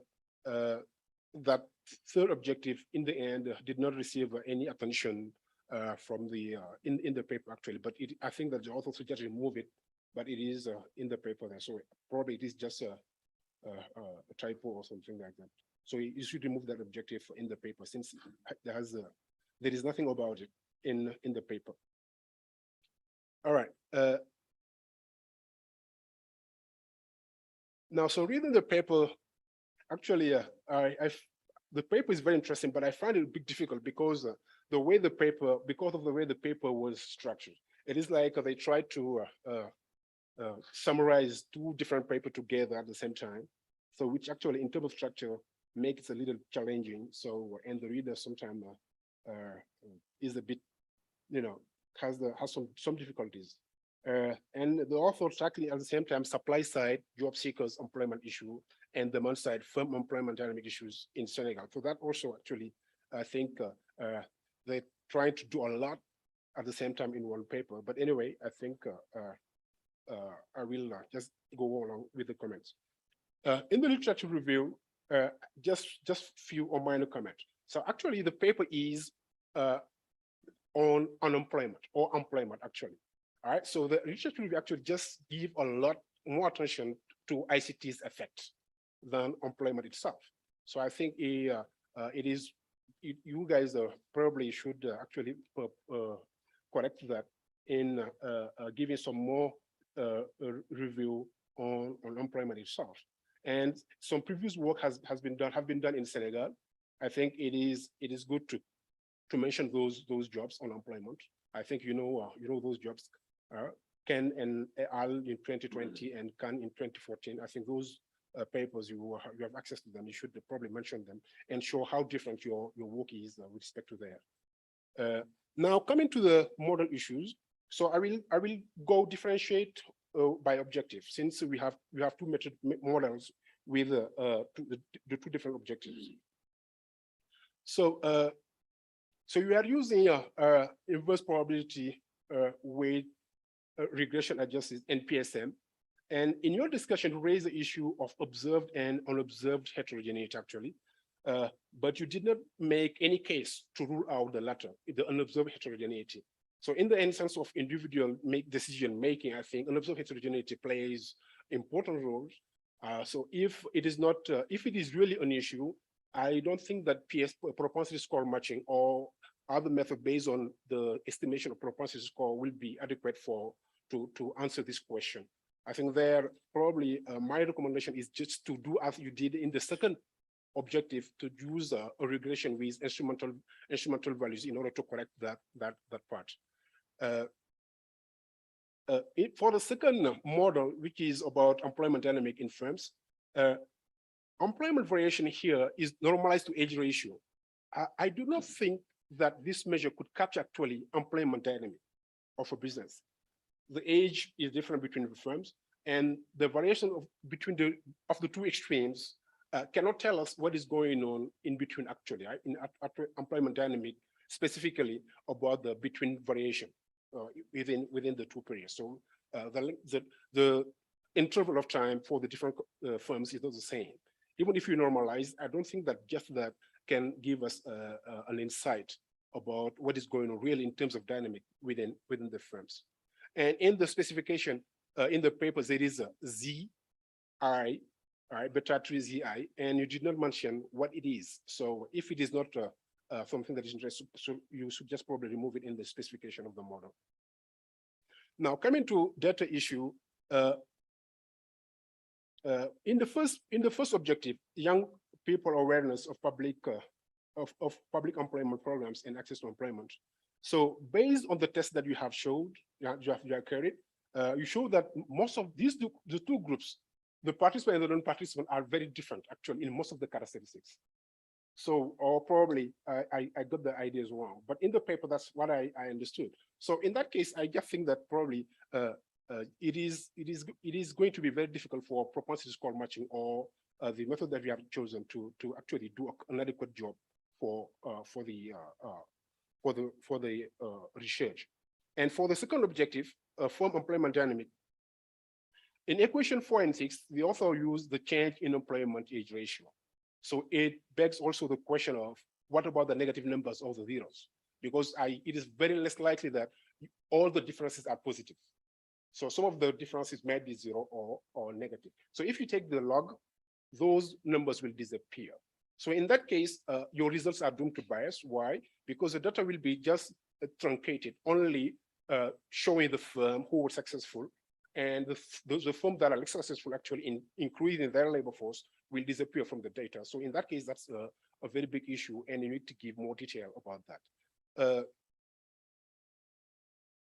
And I think also that the performance of firms, individual or collective, depend on some characteristics with respect to town or cities. So you should control for the regional demise or town city demise. I don't know what the geographical distribution that we have. Probably you should control for locations, which is, and you put also size of firms within the regression. How did you measure it? All right. So is it the number of employed people, or how did you measure the size? Actually, it is interesting to know, since you are actually, you have changing of employment on the other side. I propose to use also probably demi variables, right? To capture the different size, small, medium, and large enterprises. That will help you actually capture the size specific, some of the size specific effect that might, that might actually put some problem in your results. And at last, for the data, the author did not mention anything about the informal firms. So most of the firms in Senegal are informal. So if you do not actually consider that in your analysis, actually, in my sense, it's like an incomplete analysis actually. So it is important that you, or if it is just formal firms that you have in the data, so in that case also you come into truncation problems, because the data will be truncated in the case that the informal firms that are hiring a lot of young people in Senegal are not in the data. So those are actually issues with the data that you should probably pay attention to in the research. And at last, if you allow to finish with the results, I think in the first model, the parameters unobservable still remains. And as I said, I think you should use a regression model with instrumental correct with a relevant instrument to correct for the indigeneity. And while in the second model, the main issue actually, and first of, even in the first objective, you talk about the duration of the unemployment. I think you should use the duration model in that case. They are more appropriate to explain duration issues in economics or in the labor market. So I will just leave some of the comments for that one and go to unemployment, firm employment dynamic. There, I think the interpretation you did with the data is not, with the results is not correct. Because if you have the change, the log of the change of employment, and the other side you have the ICT, which is not a dummy variable, it is a continuous variable, and you interpret the results as like it is do on use or not use. So the results could not be interpreted in terms of percentages. I think unless you do other calculation, the interpretation that you did with the results is wrong. I think you should check for that. And how would you interpret also that's a question, how would you interpret really the results with respect to education, level and squared? Because it is a bit strange. The one is positive and the other one is negative. So what does it mean? Less education, more hiring, and more education, less hiring. So I will just, I think I will stop there since there is a time problem. Thank you, Chair. Anyway, I will send to Malik I will share with you the rest of the comments that I have. Thank you. Yeah, thank you very much, Dr. Sissoko. I think you can share the written comments with the Secretariat and also with the presenter. But those are very useful comments. So I think again, I'll open it up for the floor before we go back to the presenter. Okay, yes, over there, yeah. Yeah, thank you very much, Chair. Just a quick one. I don't know if I got it correctly that use of digital technology does not smoothen school to work transition because it does not reduce the duration of unemployment. I just wanted to know what this could be attributed to. Thank you. Thank you, Prof. Did you? Yeah. Yes, thank you. Mine is also brief.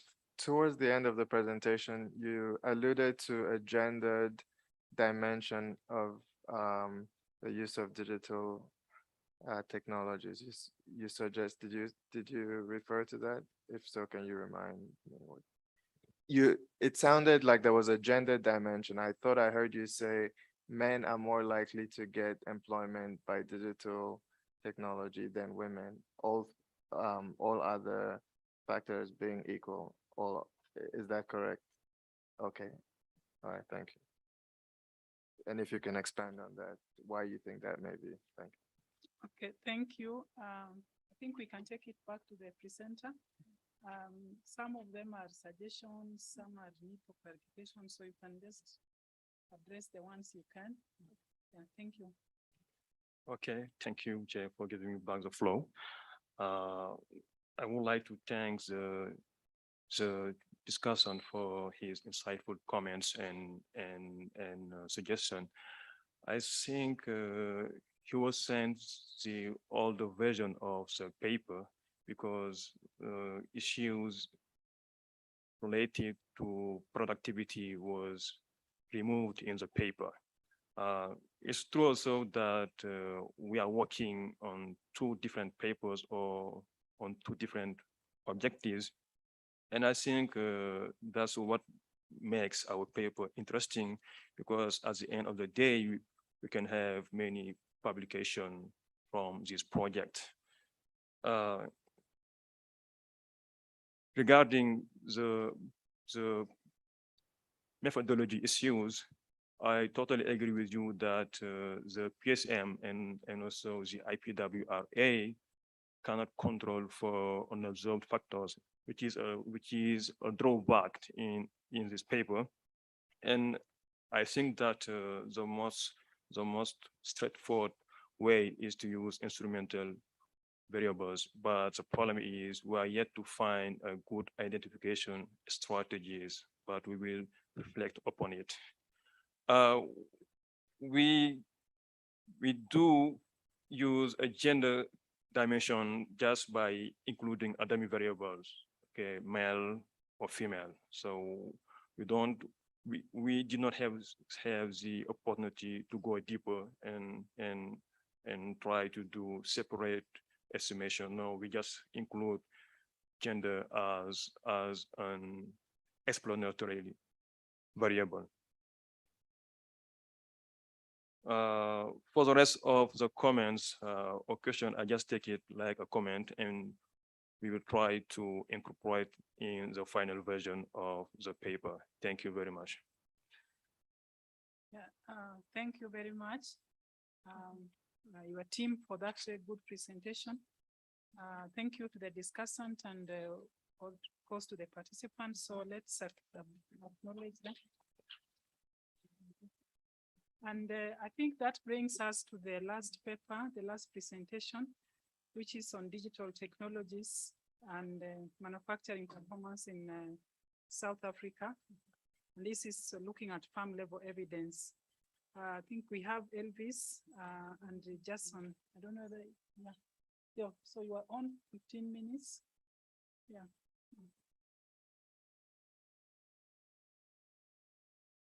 Okay, I mean, while we're just waiting for the slides to come up, I just want to thank the organizers and coordinators of the forum.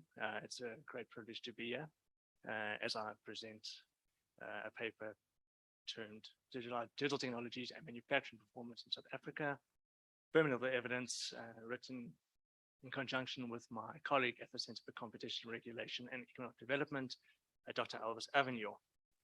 Just by way of an overview of how I'm going to structure the presentation, I'm going to spend some time going in, introducing some of the core issues, highlighting some of the South Africa key context, particularly looking at the dichotomy between. Do you want to sign those? Where am I pointing? There. Right. Okay, so I'm going to spend some time, like I said, on the introduction, then I'm going to delve into the South Africa specific context, and then speak a bit about a issue that we threw back and forth between ourselves as authors, and we also had it in other workshops for this project, was this notion of disruptive versus incremental technologies and what it means for different industries when you look at them in different scenarios. And then I'm going to jump through the data, summarize our findings, and of course, see what this means from a policy recommendation point of view. Now, in the way of introducing some of the key ideas at the heart of our study, we leverage several strands of literature. Now, this literature points to the fact that the fourth industrial revolution for our digitalization and, more importantly, new technologies are key to structural transformation and are becoming catalysts for change in many economies, sectors, and industries globally. Now, these cataclysmic shifts in technology, methods, and procedures are transforming manufacturing processes in new and exciting ways, influencing a host of different areas of business, from innovation, production, trade, consumption even, and even a host of other business processes. Now, as well, both disruptive and incremental technologies and technological changes and upgrades are simultaneously altered and being altered by global, regional, and domestic value chains. This is leading to transformations in where, how, and what is manufactured.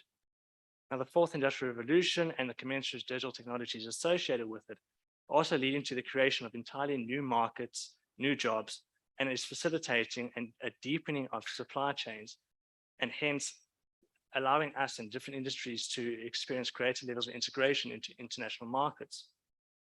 However, the adoption of 4IR and other disruptive technologies encompasses with it an approach to understanding how value is created. We really need to rethink this approach. Now, it's critical to understand who can potentially benefit the most from these shifts, considering many African countries are still considered followers of technological changes. Moreover, the experiences of different firms, industries, and geographies are not synonymous across time. Rather, digitalization and the fourth industrial revolution are being experienced differentially across the globe. And these differences are due to several challenges being faced in very specific country contexts. As well, the COVID-19 pandemic has also emphasized the need for an acceleration in the uptake of digital technologies across all facets of society, government, and business to try and mitigate the already large digital divide and digital chasm between developed and developing economies. An accelerated uptake of digital technologies can open up new avenues for productivity, value creation, value addition, and of course, give us gains in product quality. This can also help us break into new and niche markets and move up along the value chain. Despite this, the prospects for development in African countries driven by digitalization are not well understood at this stage. And our knowledge of the baseline of existing technological infrastructure in many industries is lacking a crucial firm-specific nuance. Now, the prevailing narrative in much of the literature on the effects of advanced disruptive digital technologies, manufacturing firms' outcomes remain inconclusive across the world, particularly in developing economies. While the available evidence suggests a positive net effect of adoption on advanced disruptive digital technologies on manufacturing performance, the evidence tends to be anecdotal in most cases. And thus, this paper sought to fill an important gap in this literature by using a first of its kind survey in South Africa in particular, to examine the readiness and attitudes of local firms in different industries to gauge how they are approaching this new era of manufacturing and what effects disruptive and incremental technologies may have on manufacturing outcomes in South Africa. And the contribution of this paper are threefold. Firstly, the paper provides one of the first empirical evidence bases examining the effect of digital technologies on the performance of manufacturing firms, specifically in the South African context. It departs from the anecdotal discussions of the effect of digital technologies on firm performance in developing countries by providing an empirical examination of this relationship. Secondly, as I mentioned, the paper employs an innovative firm-level data set. And thirdly, it contributes to the literature by constructing and using an adoption index that aggregates adoption behaviors of firms across different groups of manufacturing.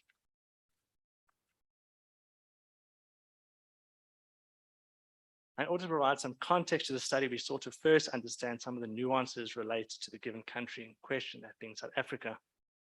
Now, in terms of the specific South African context, we find that various studies have shown that South Africa is still stuck in what some have termed a middle income trap, brought on by persistent issues that can be traced back to a combination of institutional and political economy problems caused in large part due to the premature deindustrialization of the economy in the latter years of the apartheid era. Moreover, the South African economy is still reeling, I guess like much of the other African countries presented here, from the fallout caused by the COVID-19 pandemic and the lasting impact, at least at this stage, that this has had on local, regional, and of course, global value chains and supply chains. This has exposed South Africa's lack of resilience in manufacturing subsectors, with the best equipped subsectors being able to recover quicker or experience significantly less severe impacts from various economic shocks. Now, crucial to the project of economic resilience is the continual upgrading, modernization, and of course, diversification of the economy's product space or export basket. An early indication from this survey and other case studies we've done at CRED of manufacturing subsectors points to a stark technological disparity between locally owned South African manufacturing firms and of course their foreign-owned counterparts. The evidence suggests and highlights that South African manufacturing capabilities tend to be relatively more worn out and more out of date. Thus, it stands to reason that South African firms can benefit positively from the adoption of more advanced technologies to aid in their respective industrial recoveries and set them on the path towards growth. Yet to date, there exists sparse evidence about the current state of technology adoption in South Africa, and even more so about where individual firms view themselves in the immediate post-COVID future.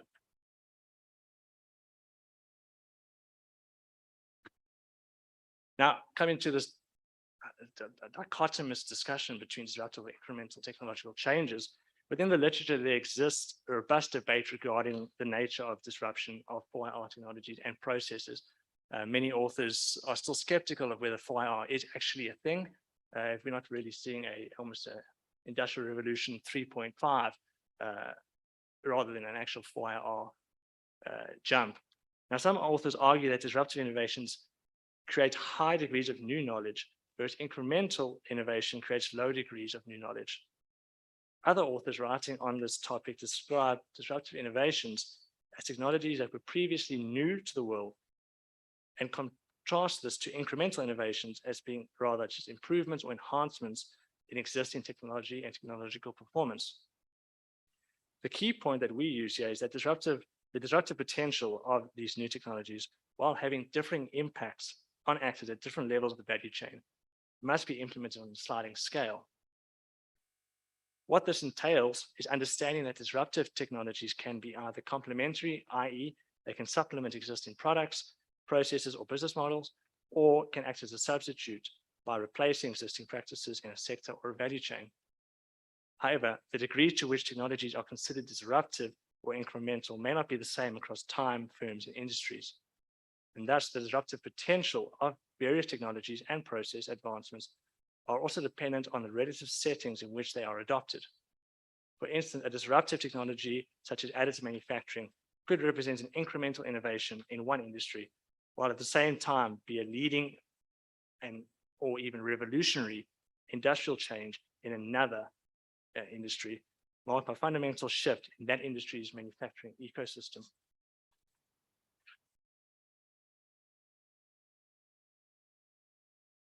Right, now this project, and particularly the evidence base on which it is written, was made possible through a multi-institution collaboration funded by South Africa's Department of Trade, Industry and Competition, and supported by the South African Research Chair in Industrial Development and the Industrial Development Think Tank, which is housed at the Center for Competition Regulation and Economic Development. The data utilized in the study of digital technology adoption was gathered through a first of its kind survey in South Africa related to digital skills and technological adoption. It is important to point out that the survey was put together based on similar surveys conducted in other countries such as Brazil, Argentina, and Ghana, among others. Now, the South African specific survey covered 516 manufacturing firms associated with one of either three sector education and training authorities, or as we call them, SETAs. For the purposes of this study, we honed in on the questions relating to both the current and future gaps in technological adoption, capabilities, and of course, digital skills.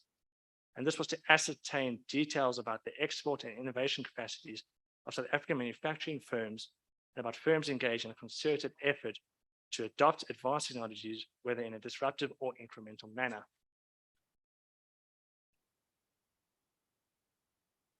So we have two main findings in this study, and the first finding shows a strong correlation between firms engaged in exporting activities and their likelihood to have higher rates of digital technology adoption.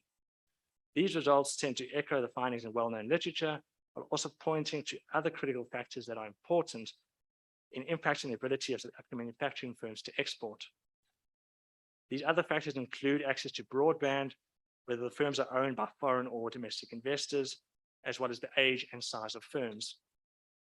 In line with the literature, our results should suggest that older firms tend to have a higher likelihood to export, suggesting the importance of experience in the market, as well as the presence of established supplier and production networks that really helps these older foreign-owned firms engage in international markets. Now, this finding calls to attention the potential gains to be made for locally owned and less well-established firms to partner with these larger, well-established foreign-owned firms to try and foster and nurture their exporting capabilities and capacities. Now, from the standpoint of our second main finding, we find that firms tend to be more innovative if they possess more advanced technological infrastructures. Put another way, firms located on the digital frontier are more likely to break into new markets and create niches for themselves. Of course, there are again other factors and other contributing factors that impact whether a firm is likely to be engaging in innovation. And these include the age of the firm, with younger firms having found to have a higher affinity toward innovation.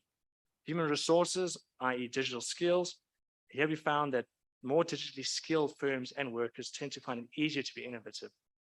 And lastly, our results also indicate that firms have greater financial resources, are able to invest in disruptive and incremental technologies that can help them in this facilitation of innovation.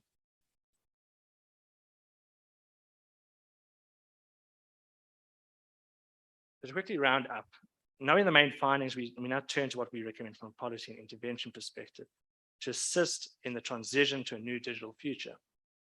Now, firstly, we need to understand that a new set of digital industrial policies must recognize the opportunities in this new digital era are about capturing value from both incremental and disruptive technologies and innovations as part of an emerging and new digital industrial ecosystem. Of course, this means understanding the dynamics at the firm level, as this will assist in this process by offering the ability to tailor evidence-based policies.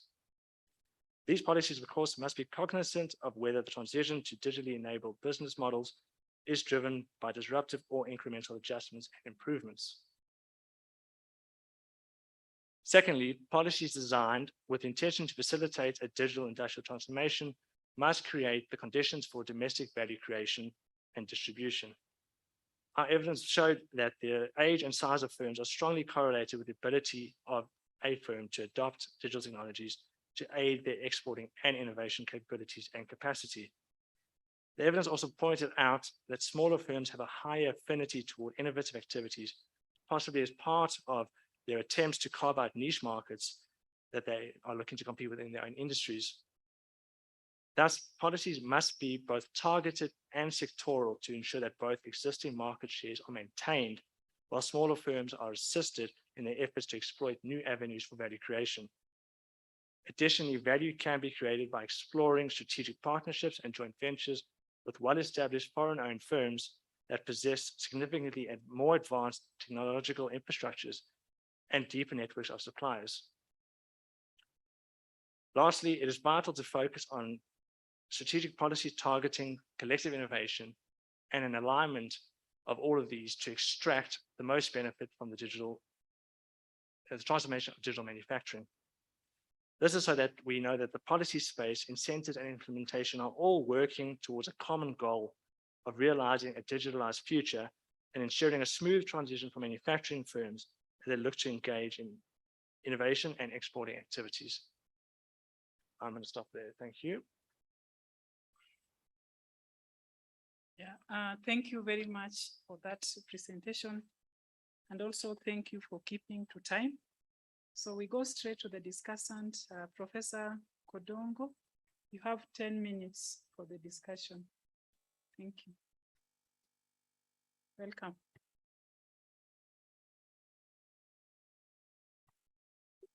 Thank you. So it was an interesting paper to read and quite well written. So I have a few comments organized under 3 themes. The first one is motivation, then literature, and then design of the study. So if I start with the motivation, I think the first question that arises is, why South Africa? Why is this study being done in South Africa? There are bits and pieces of information about South Africa, and the manufacturing sector in South Africa is not adequately described. But in the motivation, some literature is reviewed that says that there is limited adaptation of advanced digital technologies in developing countries. I want to believe that developing countries, as used in that statement, includes South Africa.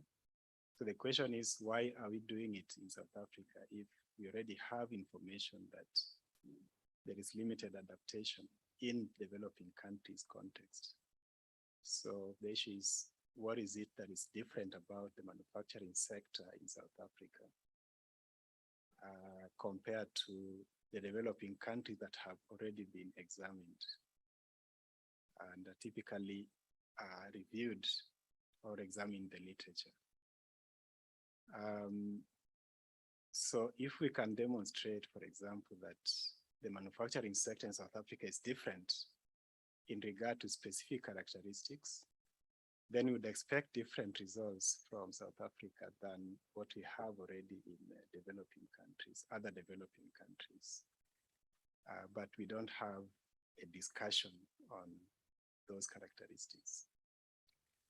Similarly, if whatever has been done in developing countries has used a study design that is different, and this paper seeks to use a different design, then we would expect also that there will be some marginal contribution if we study the same issues in South Africa. Otherwise, it remains as an attempt maybe to replicate studies that have been done in other parts of the developing world. The other thing is, the focus of the study is on adoption of digital technologies, and the question is why? Why are we focusing on adoption? You know, where should the technologies being adopted come from? Why can't we, for example, focus on creation and use of digital technologies in South Africa? Why do we focus on adoption? You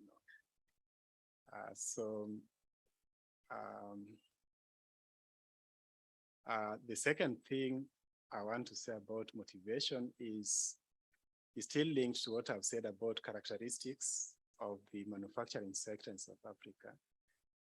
I try to look for stylized facts about the South African manufacturing sector, and you know, I didn't find them. But I thought it would have been a good thing if you had linked farm performance, for example, performance in regard to innovation or in regard to concepts like return on sales, if you had linked that to adoption of digital technologies. They have data or statistics on farm performance, and you have, on the one hand, farms that have adopted digital technologies, and on the other, farms that have not adopted. And if you can demonstrate that those that have adopted perform differently from those that have not adopted, using, descriptive statistics, for example, like differences in mean or median, then it would be easy to argue that adoption of technologies is value adding, and therefore there is need to find out what it is that drives the adoption of technology. Also, there is mention in the paper of deindustrialization of South Africa. We talk about early deindustrialization and aging technology. But these are not backed by evidence. They are mentioned in the paper without adequate attribution. But I thought it would be a good thing to link them, of course, in addition to attributing them, to synchronize the two, and then link them to their role in export competitiveness, and then by extension to the need for digital technology adoption, using either data or literature that adequately links them, so that you can be able to use them to argue the case for adoption of digital technology in your motivation. Then the second issue is the literature. There's a paper that you haven't referenced, which I found, a paper by Yang, Hu, and Zhang, that has a detailed review of the literature. It has developed a conceptual framework that is informed by that detailed review of the literature.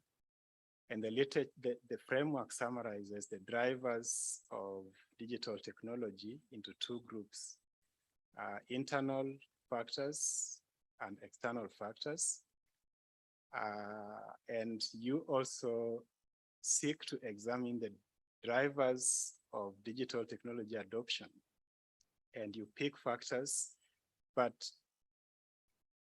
the rationale for the factors picked and included in your model is not clear.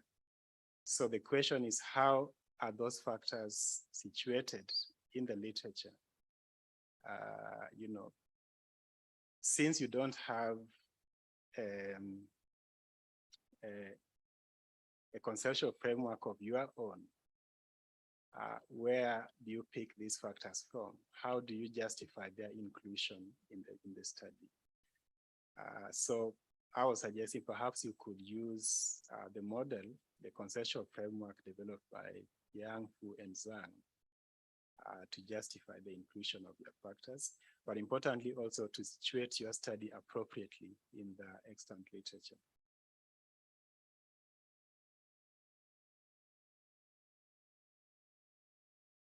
Okay, the other issue, which I believe is major, is on the design of your study.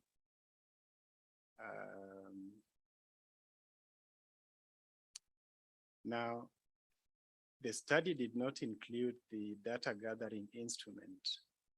And so I was forced to think about how the questions may have been framed based on table 1 of your paper, which speaks to the definition of variables, some of the variables included in your study. And I think that if the questions were structured in a way that is consistent with the definition of those variables, there are cases when responses elicited by those questions may have been ambiguous, and therefore yielding responses that probably may be misleading. So I'll give a few examples on the definition of adoption of digital technologies. It's a demi-variable that takes the value of 1 if firm's primary method of managing or production in 5 to 10 years is through machine-to-machine communication system, and 0 if the firm manages production Okay, there was an issue there with the wording in the definition. So it's through partially or fully automated process or simple automation with unconnected machines. So you have 3 levels there of definition, but you have a dummy that is dichotomous, which doesn't cover all the 3 levels because of the dichotomy. You know, it could have been a trichotomy. But in addition to that, many respondents may find the wording partially or fully automated process, if not qualified, to be difficult to interpret, and therefore probably giving responses that are not consistent with what is expected given that question. The other one is the question on human capital. It says a dummy variable that takes the value of 1 if the firm has employees with science, engineering, mathematics, and so forth qualifications, and 0 otherwise. The question I was asking here is the number of employees is not prescribed. So if a firm has 1 employee with STEM qualifications, does that qualify the firm to be included as having adequate, well-qualified human capital? Okay, so the number of employees is not defined, and so it is difficult to use it as a basis for defining the human capital factor. Then there's the question of financial capital. Is a dummy variable that takes the value of 1 if the firm considers lack of capital to be an obstacle. Again, capital is not defined. Talk about financial capital.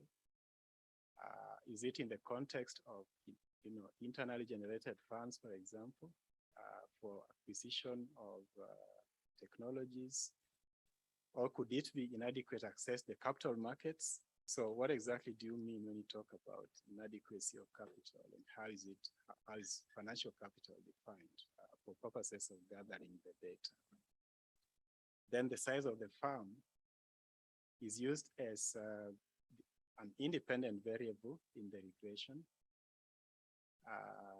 It is reported that a large proportion of firms, so the size of the firm is defined in 3 categories. Category 1 is for large firms, category 2 is for medium-sized firms, and category 3 is for small-sized firms. Now you use this categorical definition in the regression as an independent variable. The question is, if you have numbers 1, 2, and 3, and you put them in a regression, how do you ensure that the system, the program, does not read it as a ratio or as an interval scaled variable? It's a categorical variable. How do you ensure that the system doesn't read it as an interval scale or as a ratio scale, right? And therefore assign values that are inconsistent with the meanings of those variables. Okay, then I also spot some apparent inconsistencies in the interpretation of statistics. For example, you say that a large proportion of firms, without giving percentages, are aged 56 years or more, and 90% of firms lack financial capital, right? In general, mature firms, if you have firms that are aged 56 years, they are either mature or they have gone past the age of maturity. Mature firms generally tend to have adequate amounts of internally generated capital funds. But if they don't, they would usually be having good relationships with the capital markets to enable them to access the debt markets with ease. And so I find it difficult to reconcile the fact that a large proportion of farms are mature farms, but at the same time, 90% of the farms in the sample do not have access to financial capital, given what we know about age and access to capital, and so forth. So I've made detailed notes on this, which I'm going to share with you. In the interest of time, I think I'll stop there. Thank you. Yeah, thank you very much, Prof, for the very detailed discussion or comments. I'm sure they will improve the quality of the paper. So I will open it up again for the floor before we take it back to the presenter to respond or to just, yeah.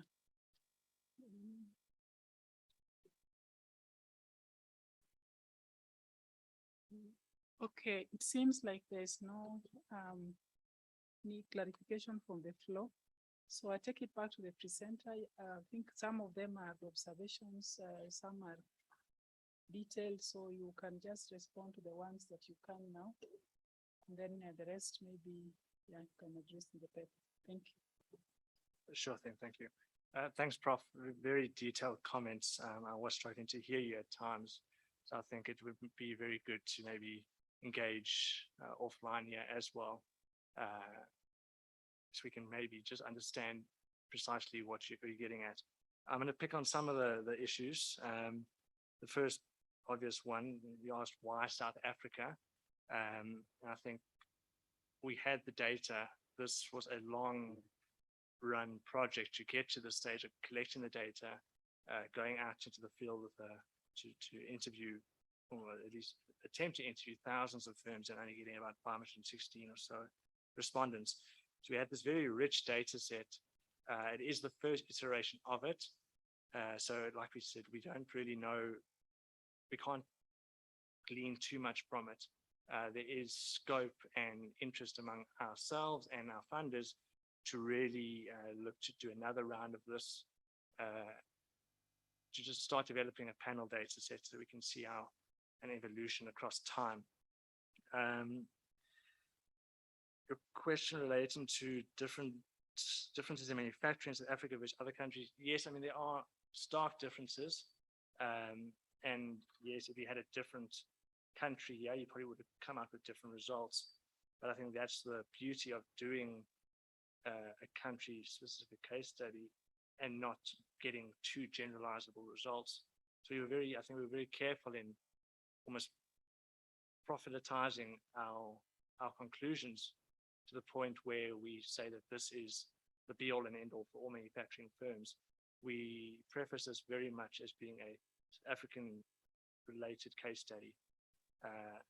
You know, if there's other interests from other parties here who want to help us try and conduct a study in your countries, I'm sure we can get some really rich data from those as well. I take all your points around the empirics that are the ones that I heard. I'm not going to try and talk through them now, it'll just be too long-winded. I definitely think it'd be great, like I said, to have an offline chat regarding those particular issues. Yeah, I think that's pretty much it. I'm not going to spend too much time, Chair, just because we really are over time. I just thank you, Prof, again for your time, and I hope to engage with you further. Yeah, thank you very much, both the presenter, the discussant. So maybe we just acknowledge them.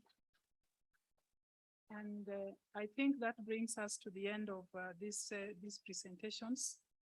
You'll agree with me that it has been a very long and rich set of presentations. I will not try to summarize everything, but I'll just try to highlight a few issues which came out. The first paper on disruptive technologies in South Africa brought out the issue of the digital divide because of the issue of poverty. The fact that there's a digital divide that exists because of poor people who live in areas without network coverage. Now, there's also the issue of the fact that there's the relationship between low mobile money usage, which exists in areas with less developed economy, that is the less developed economically, have less use of mobile money. And distance to financial, on the other hand, distance to financial services increases the incentive to use the mobile systems. So this brings the issue of the role of physical infrastructure, which I think came out in the presentation by the executive director in his opening remarks. So it's very interesting. And I think the conclusion which came from here is that there is actually a digital divide, which is geographical and as well as economically. So there's geographical divide and a divide between the rich and the poor.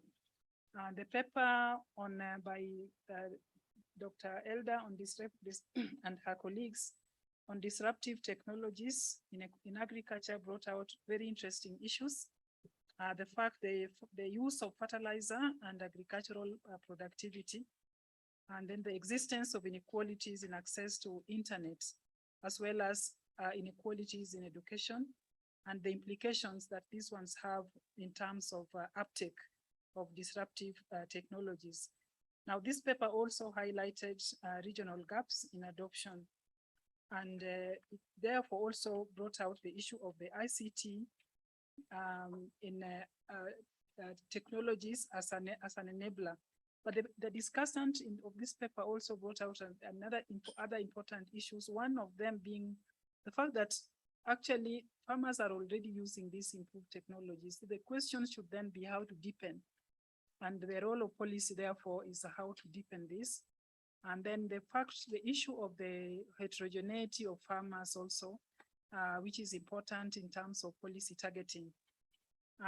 Then we had the third paper, which was also on digital adoption in Senegal. And I think one of the main issues which came out from here was the impact of digital technology and adoption by gender, where one of your results was showing that the males seem to do better than the females. And one of your takeaways was that the digital technology should help to increase, rather help the unemployed, but it doesn't reduce the duration of employment that they undergo, unemployment, sorry, that they undergo.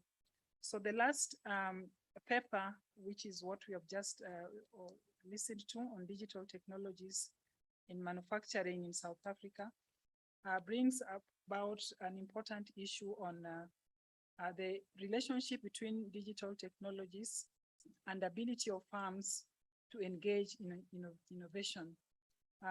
So it seems like farms which are exporting more are likely to possess advanced digital technologies.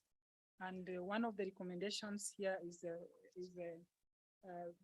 the digital industry players should be recognized, and the opportunities for digitization both incremental and disruptive should be supported. So I think those are some of the issues that came out of these 4 papers. And as I said, it has been a very rich set of presentations. So that brings us to the end of the session. And I think I take it back to the organizers. Thank you very much. Maybe we wind it up with an applause for everybody. Thank you. Yeah. Thank you so much, Professor Rosemary. We come to the end of Pepper's presentation. The next session will be policy panel. During the policy panel, to make sure that there is a smooth transition to the next point, just stretch 5 minutes. Just walk out. If you're taking coffee, you can take coffee and come back, just to stretch a bit. As we set up the policy panel, kindly, just stretch a bit as you walk out. We set up the policy panel. To save time, just walk out, stretch a bit and come back. Thank you. For the online members, stay tuned.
connected by providing connectivity through a wide range of technology, 2G, 3G, 4G, and 5G.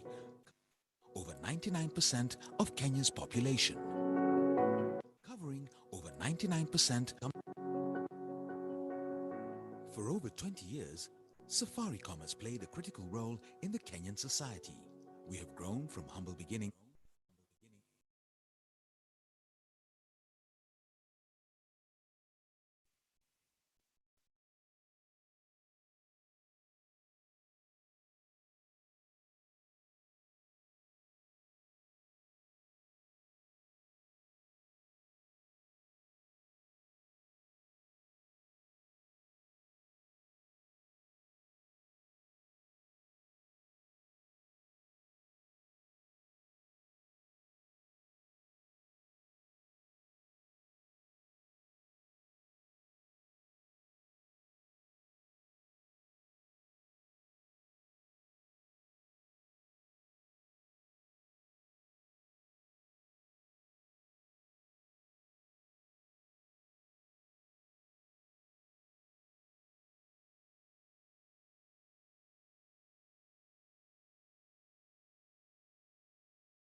You test the mic. Thank you.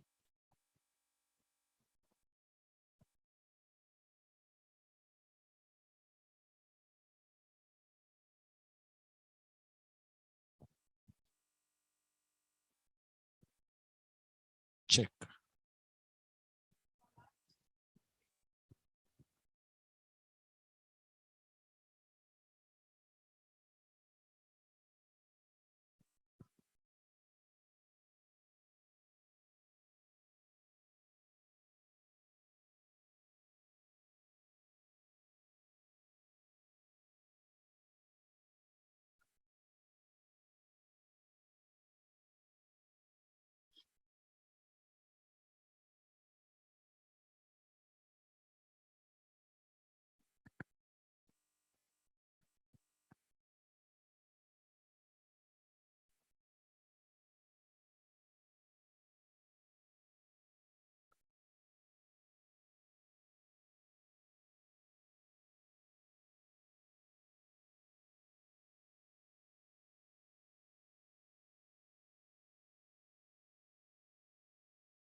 Including implications of digital technology on employment, productivity, also on business models.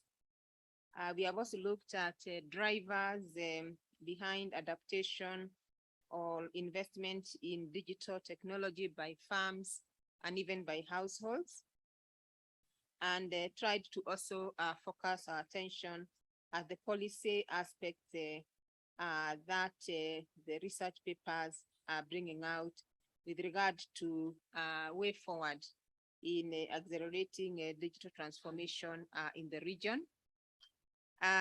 In the discussions, several issues have come up, including matters data, digital divide, capacity or the skills, the aspect of demand and the income levels. On the supply side, the complementary assets. We've also discussed aspects of competition and how it can or it may not actually accelerate uptake of the internet. We've also seen issues to do with the regulatory environment relating to intellectual property rights, the role of taxation, and of course, the players who could be exiting from the region and the implications that has. So for the panel, at this moment, we have four panelists. We have four panelists with us, and the first panelist is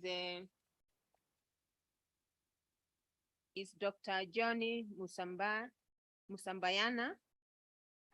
Johnny Musambayana has a doctorate from the business leadership from UNISA School of Business Leadership, a master's in business administration, and also a BSc in political science and public administration, University of Zimbabwe. He also has a diploma in training management and diploma in computer programming. He has worked for the Zimbabwe Ministry of Higher Education, Employer Confederation of Zimbabwe, and also with the ILO. And in his work at the ILO, he is based in Harare, Geneva, Addis Ababa, and now in Pretoria. And he's the director of ILO Pretoria, a decent work team technically serving 18 countries in Eastern and Southern Africa. He also is the director of the country office, politically and administratively covering Botswana, Eswatini, Lesotho, and South Africa. Dr. Musambayana, welcome to the forum today. I hope you are hearing us. I am hearing you loud and clear, Madam Program Director. Thank you very much. And thank you for having me.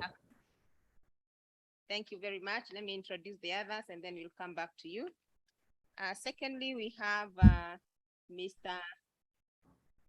Mezi Gebu Amha, who is a senior fiscal policy advisor and coordinator of Economic Forum unit within the Ministry of Finance in Ethiopia.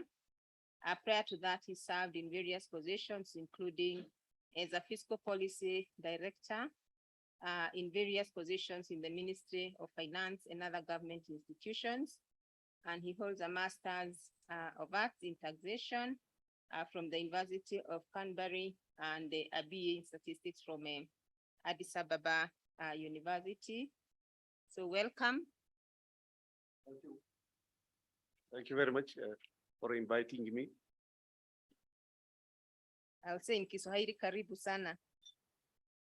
Next we have Helen Letta. Helen Letta is the Ethiopian Chamber of Commerce and Sectorial Association in Ethiopia. She is a researcher and policy analyst professional. Her academic credentials include MSc in Development Economics and a BA in Economics. She has over 10 years experience. She's currently the manager of research and policy analysis in the department at the Ethiopian Chamber of Commerce and Sectoral Association. Her primary responsibility includes operational studies on cross-cutting trade and investment issues, also developing a national business agenda for the private sector, as well as discovering contemporary issues in private sector and undertaking quick response studies. She has also worked as a project analyst, where she was able to advise businesses on market and financial issues, tracking progress of industrial projects, and reviewing industry-related policy documents. Welcome. Thank you, Dr. Rose. Thank you very much. And then finally, we have Miriam Chepchumba Bomet, Deputy Head, Policy, Research and Advocacy, Kenya Association of Manufacturers. Miriam oversees 14 manufacturing sectors operations at the association, including regulatory and legal advocacy. She has extensive experience in public policy, advocacy, regulatory governance, and research in Kenya and within the East African region. She sits on National Public Committee on Trade Matters and Tax Matters, and she's also has extensive experience in promoting social rights, including consumer rights. She is also instrumental in leading a sustainable practices in manufacturing sector. Karibu sana. Thank you so much, Dr. Rose. Okay, so that is the panel. And from the introduction, you can see that they have quite a lot related to the discussion that we had today. And I'll start our discussion with Dr. Musambayana.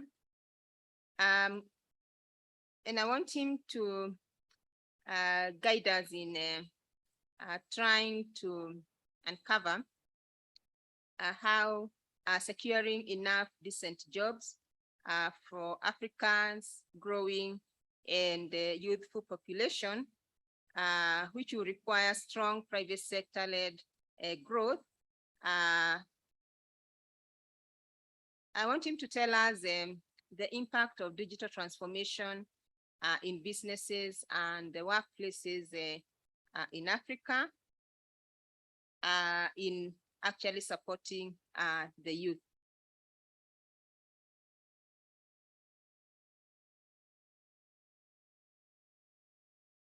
Is he muted on me? Sorry, I'm hoping you hear me well now.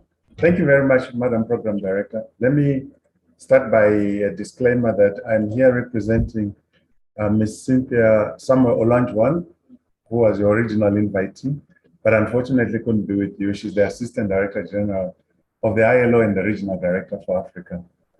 So I really speak on her behalf. The theme for today's Regional Policy Forum is very close to the ILO's mission and mandate. The question of how technologies have disrupted societies and shaped the world of work is a question we have been tackling in ILO's over 100 years of existence. But it is a good question that needs to be asked time and again to ensure that we remain relevant. This is also because one of the biggest development challenges the African continent faces is, as you have rightly said, creating sufficient number of decent jobs for Africa's growing population. We know, of course, that Africa is the one with the youngest population. As to how to address the challenge, there is no silver bullet, but it is clear that digital transformation is playing an increasingly vital role. Over the past 2.5 years with the COVID pandemic, we've seen accelerated digital transformations across the African continent. And I was privy to some of the presentations by your previous speakers who have spoken on the same issues. And as an organization, ILO, we have invested considerably into understanding the trends and impacts that are taking, given our mission and mandate in promoting harmony in the world of work and the pursuit of decent work. We have identified key opportunities that digital transformations provide for creating decent work, but also the risks that are associated with it. And let me share a few insights and trends. The first is that digital transformation has greatly facilitated the shift from towards remote work. And it was a temporary solution during the lockdown and shutdowns of the COVID era, but we can see that it has also greatly enabled widespread use of communication and productivity platforms.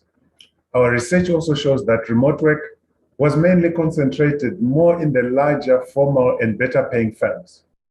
The truth is that for the foreseeable future, workplaces in Africa will continue to be a hybrid between in-person and some shape or form of remote work. It is hardly likely to be that we'll see a mass wholesale shift completely towards remote working. So we see a hybrid.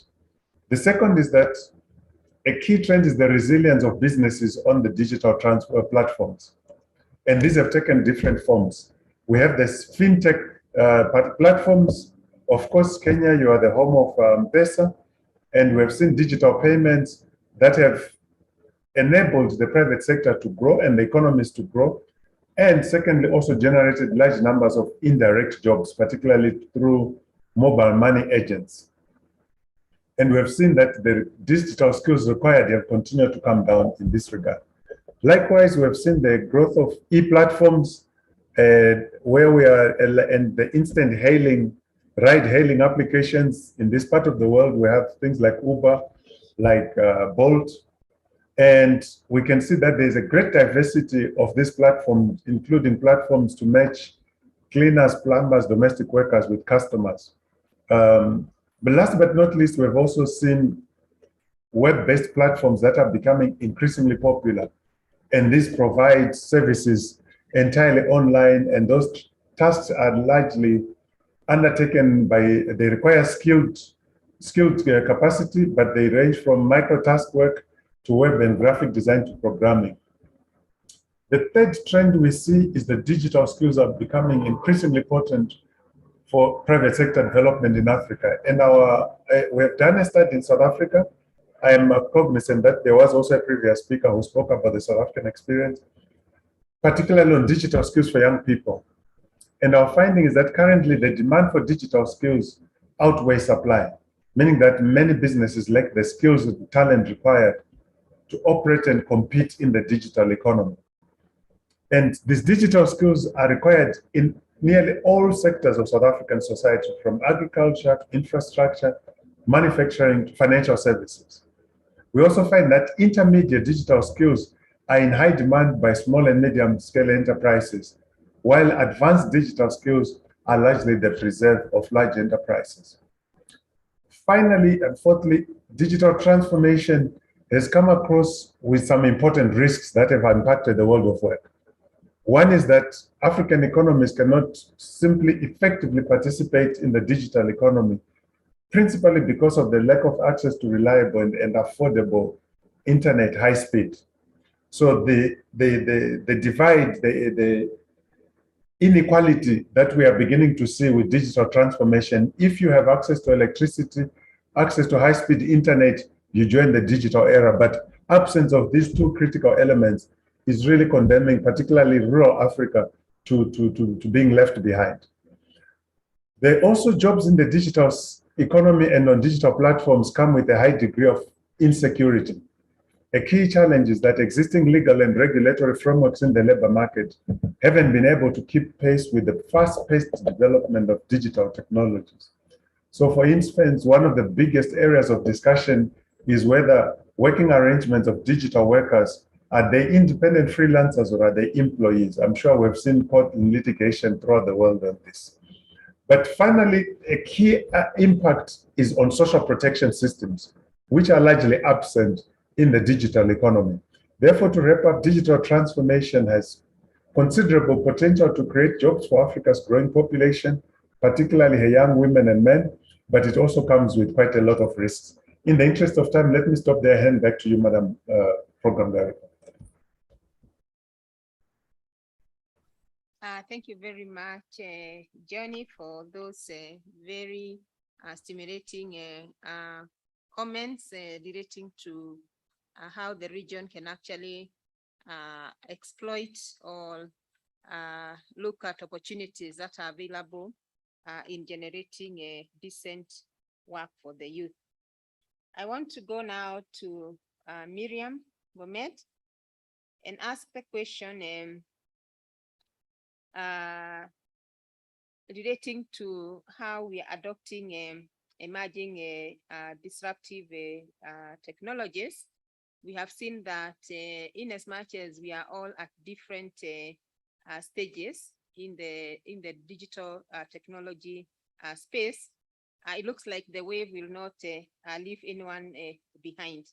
But there are various aspects that need to be put in place so that we can see a successful implementation or transformation that will give us the welfare effect that we require. My question is,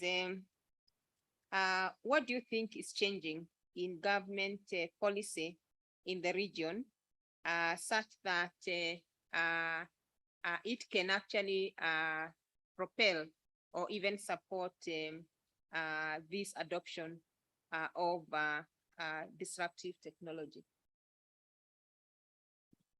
Thank you, Dr. Rose. Just to start by saying that the issue to do with disruptiveness is very good. It's one of the issues that is actually bringing in change. You know, whether it's what we saw during the COVID period in terms of disrupting us, and now we are moving to digital and technological disruptions. I'll be skewed towards the manufacturing sector with regard to government policies. So an example of Kenya is that we do have indeed lots of policies that are supporting digitalization, technological advances. But what we are seeing is that there's a lot of growth in the service sector. And for us in Kenya, it presents a lot of challenges because of our economic situation with regard to our growth of the manufacturing sector.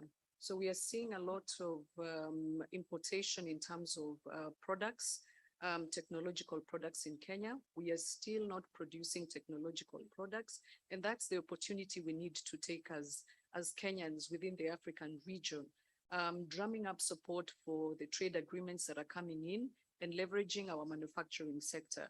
So as much as the digitalization space is coming in, we are not seeing the uptake in the manufacturing sector. An example within the Kenyan sector is that it's a few sectors that are now embracing digitalization and also technological advancement.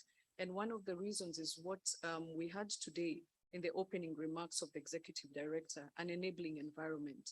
So we are seeing a lot of fiscal policies that are coming to disrupt the digital advancement and the technological advancement in the country. I'll give you another example. For the last 3 years, the manufacturing sector advocacy has been trying to support reduction of costs, taxation costs on their plant and machinery.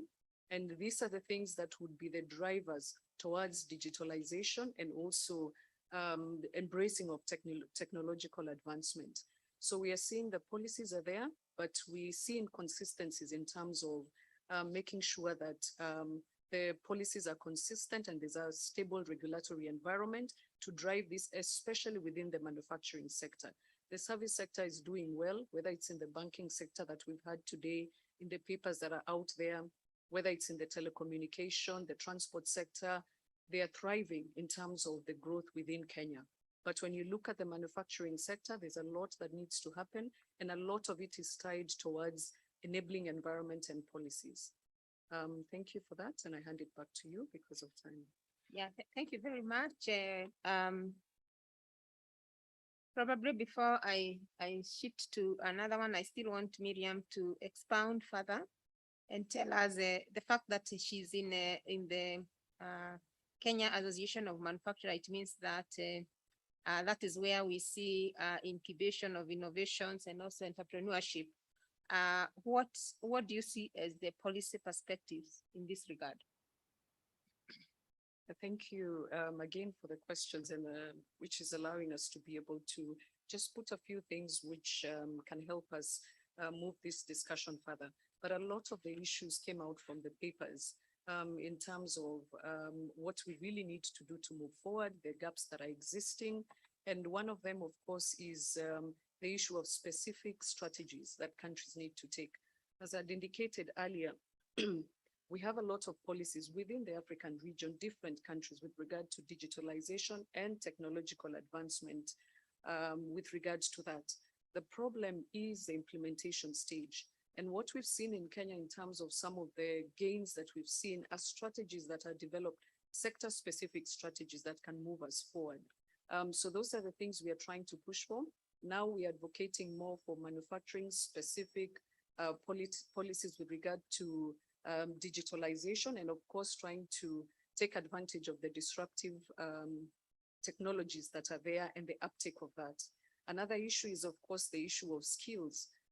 Again, as we are seeing very low skills in terms of technological support, we are still seeing Kenya relying on foreign labor support with regards to their technologies.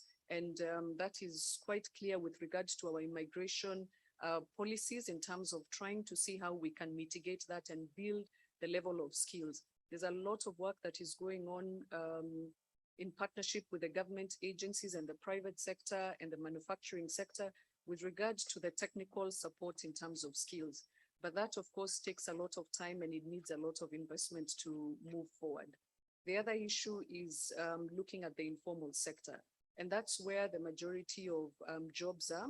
That's where we can build up around the inclusivity proposals and the incentives that we want to take forward, whether it regards youth and women who are always disenfranchised in the informal sector.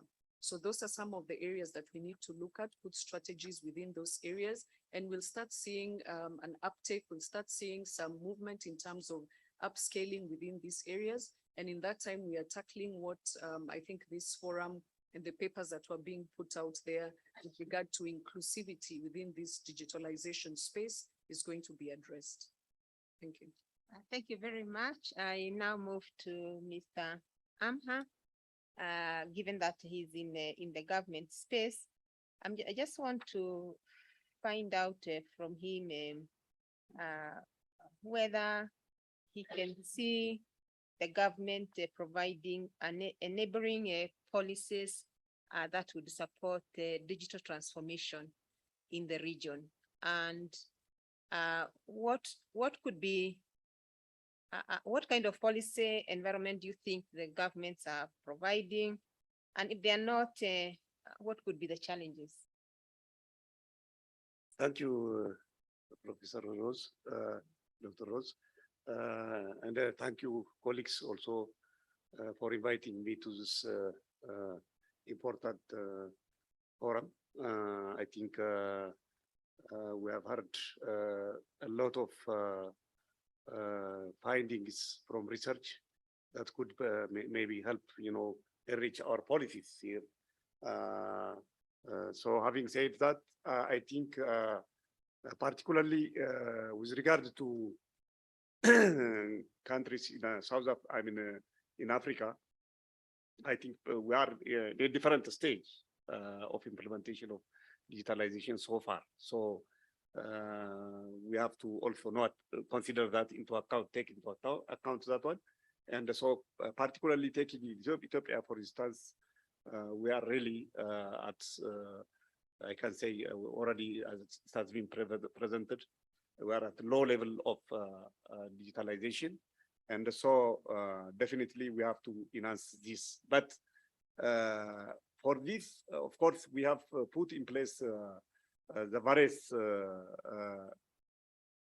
required regulatory and policy environment in place so far. We have the digitalization strategy, we have already in place and we are implementing. And also we have the ICT policy in place, and we are also considering the policies for startups also.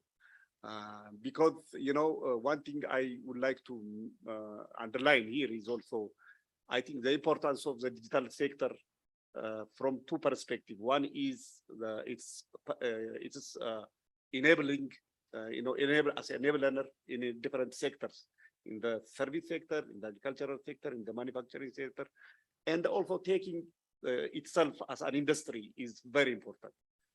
So that is also where we are working. Definitely in this regard, one of the challenge I can say is, in the first place, we are at low level of digital literacy. That is a very, very big challenge. And also implementation capacity is also, institutional capacity is very, very, important challenge that we are appreciating here. Particularly, in terms of coordinating, implementing policies is very important challenge, which of course we do have this Ministry of Information, Innovation and Ministry of Innovation and Knowledge in place, already, and so. But the issue is, coordinating and implementing all the policies that we have, outlined is very big challenge I am seeing from this perspective. The other is infrastructure level itself is also a very big challenge. Infrastructure is also needs to be harnessed, and private sector development, enrolling the private sector, engaging the private sector itself is very important, and that also needs to be, I think, looked into. So in a nutshell, definitely now we have seen how the disruptive technologies are very important in providing job creation and also enhancing economic growth. So we have to also, maybe diagnose our existing policies, and maybe we can enrich this, inputs that we have heard in terms of improving the regulatory environment and the policy environment. Thank you very much. Thank you very much, Mr. Amha. Ms. Reta, ICT is an enabler for digital economy. And in most cases, what you find is the disruptive technologies are related to telecommunication sector and the like. The question is, what do you see as the government efforts in putting in place a clear ICT sector that would drive and get the impact that we are looking for as far as employment, job creation, and the youth is concerned? Thank you very much, Dr. Rose. As Mr. Amha previously described, in general, in our country, in Ethiopia, the digitalization, or just supporting the market system with digital technology is very in primary position. When I came to the ICT sector and telecommunication, in this regards, of course, the government are doing different efforts to facilitate the information communication technology and the telecommunication sector. For instance, in general, the government do have the science, the STIZ science, the technology and innovation policy. It also recently revising its science, technology and innovation policy. And also recently, specifically since 3 years, there are a number of reforms which the government of Ethiopia are doing just to support the trade and investment with digital, and it just promoting digital economy.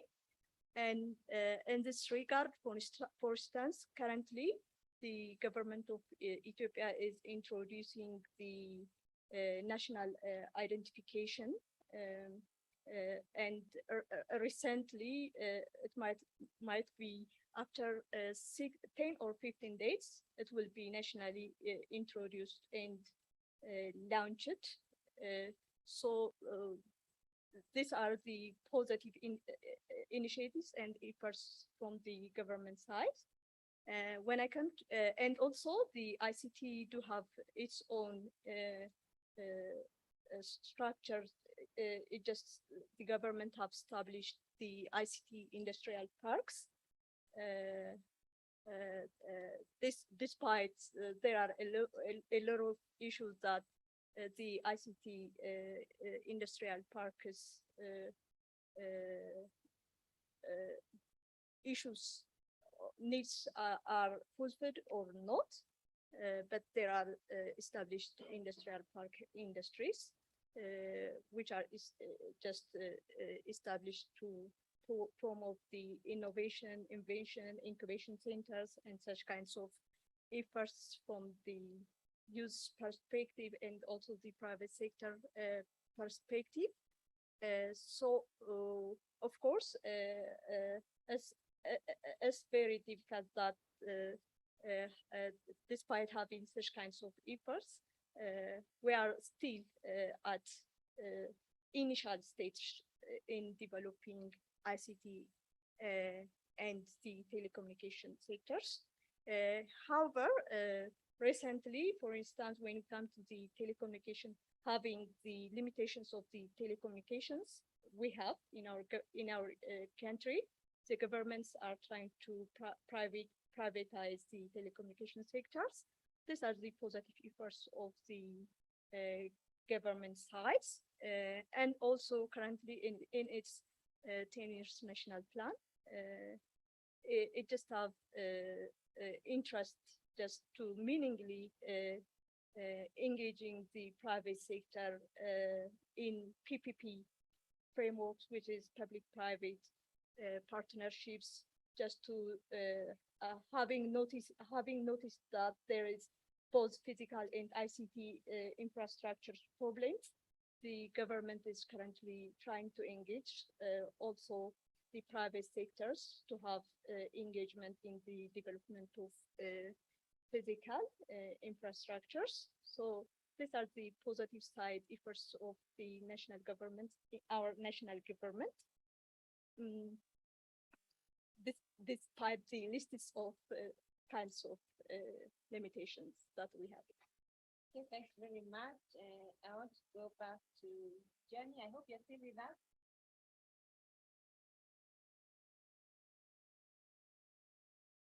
Jenny? Yes, ma'am, I'm here. Thank you very much. Yes. I have still one more question for you.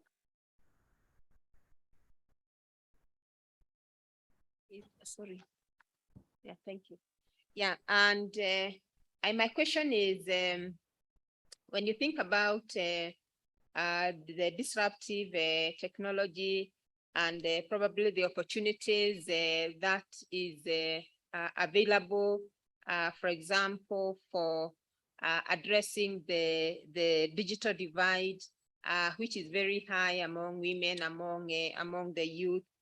What do you think are the opportunities in the region to address this kind of challenges, or bring out or exploit the opportunities in actually promoting decent works? Thank you very much for this question. Indeed, harnessing the full potential of digital transformation is not an easy task, but it is a challenge given the high youth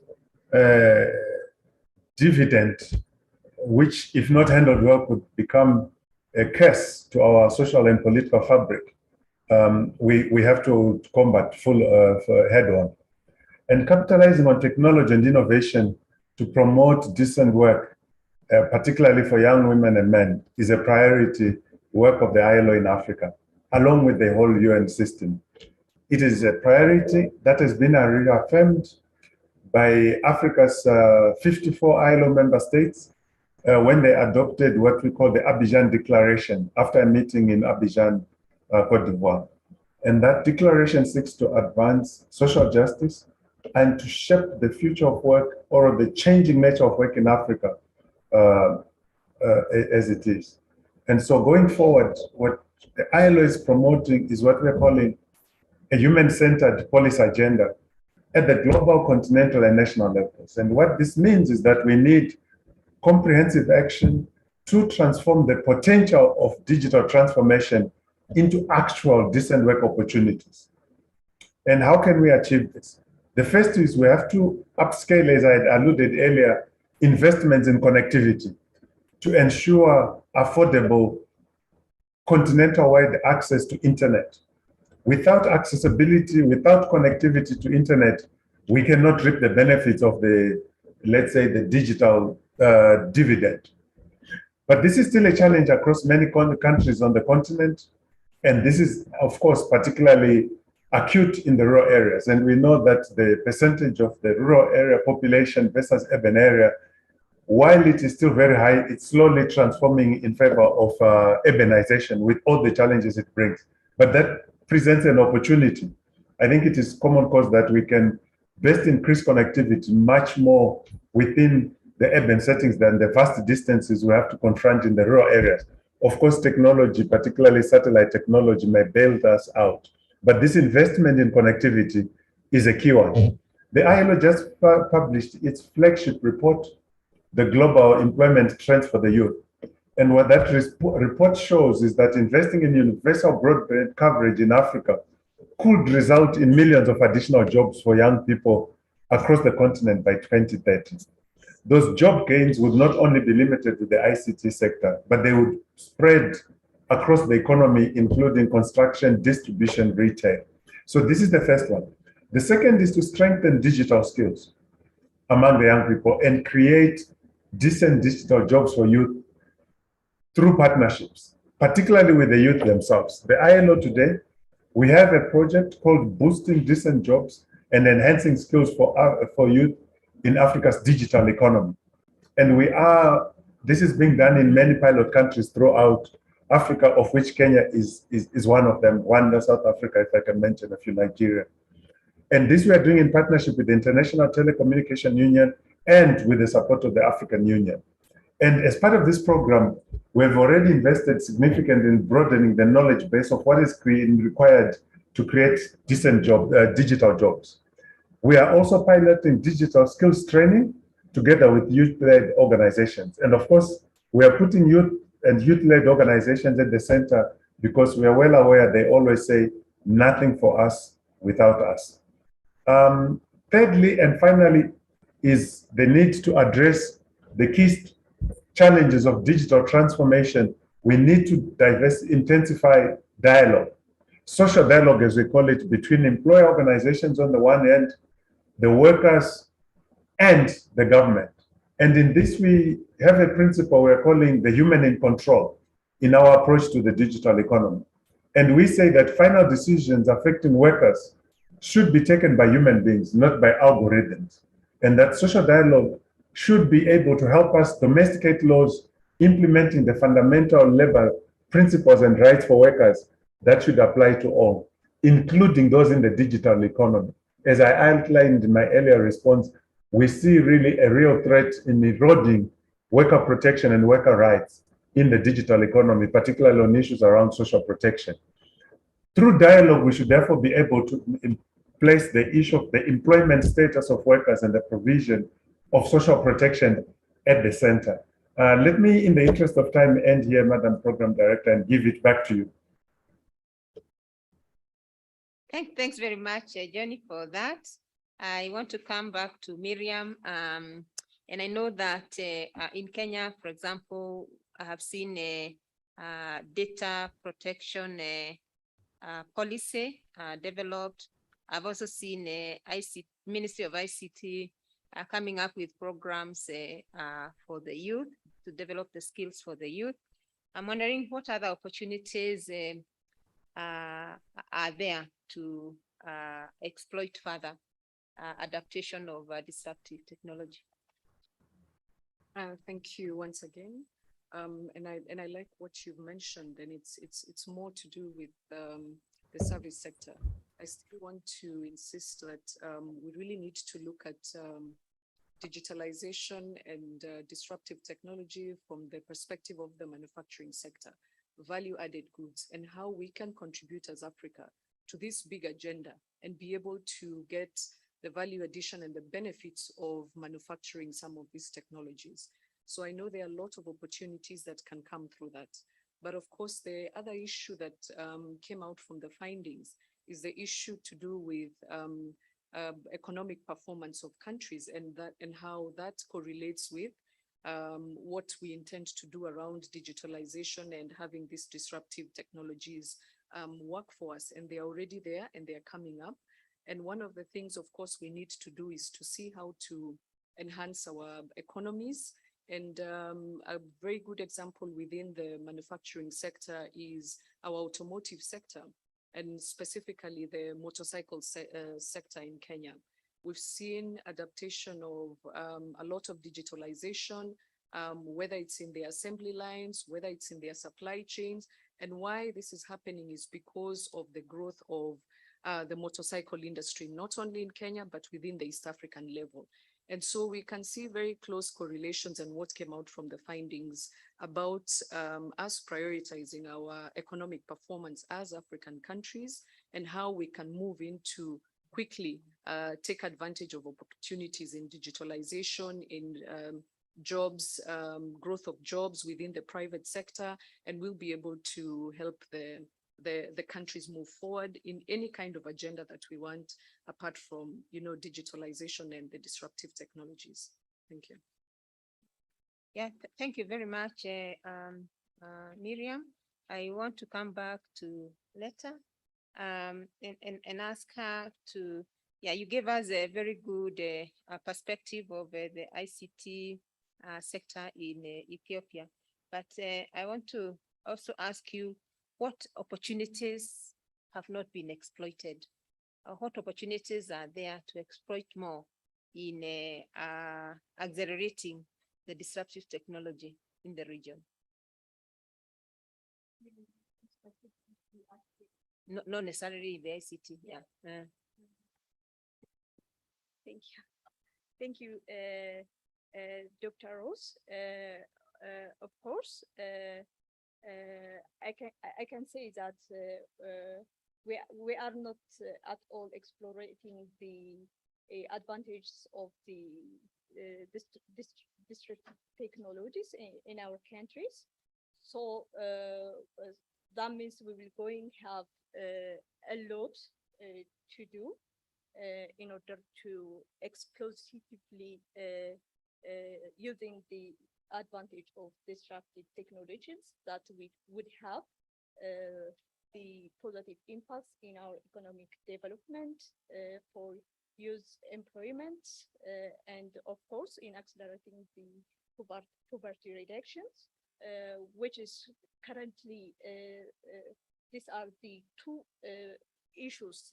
I mean, just sustaining the economic, to sustain the economic growth of our country and to accelerating poverty reductions is currently the two critical issues of our countries. So we should have to exclusively use the advantage of the disruptive technology that we have in the developments of our countries.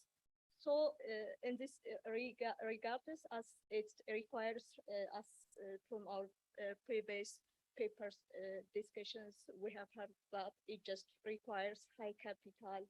It just requires, it might require high human capital and also requires the physical infrastructure, so that we should have to work more on this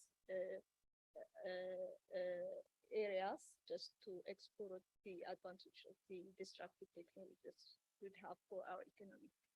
Okay, thanks very much. I want to come to Hamza, and I've seen you are working with the fiscal policy matters, and I want to see whether there are any opportunities that we can have with fiscal policy in supporting disruptive technology. Okay, thank you again. I think if I look to Ethiopian, I mean, potential in tapping the potential for disruptive technology, I think number one, what matters in my view is,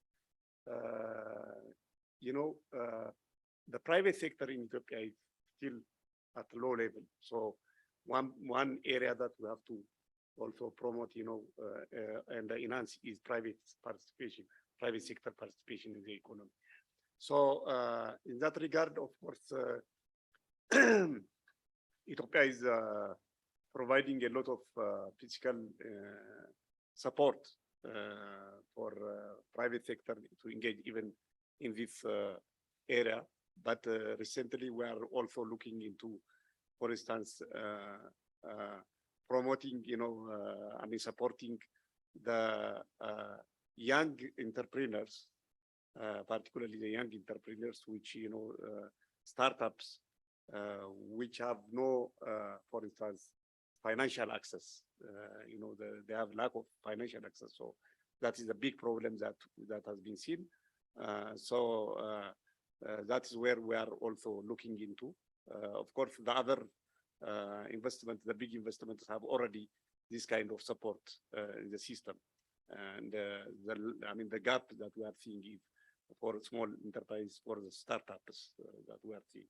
And so in that regard, maybe we are working, it's work in progress, so we are looking into that. Okay, I think we have had very good discussion, and now I just want to go to parting shots for all of you, just to tell us, now that you've been in this forum, where we are thinking about the region and how we can actually deepen digitalization. what is your parting shot as far as a policy action required is concerned? And I'll start with Johnny. The fact that we have, for example, a very new administration coming in for Kenya. We've just finished the elections. If you are to meet with the new administration, what is the key message you'd give them for policy action? Let me start by wishing Kenya and the people of Kenya well in your just ended election. Many of us have been looking at you, wishing you peace with yourselves as a people. We have noted also the core challenge, and we hope that as a people moving forward, you'll find each other.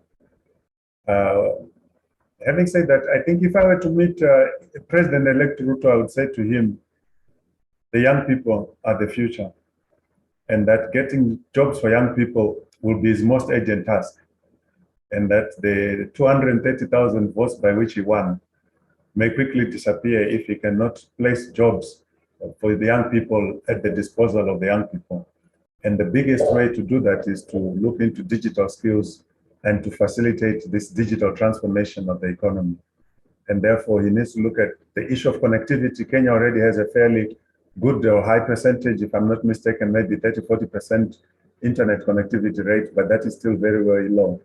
He needs to enhance that and to ensure that young people do have access to connectivity, particularly in the rural areas, and that they are enabled through digital skills training to be able to partake in the digital economy. I thank you.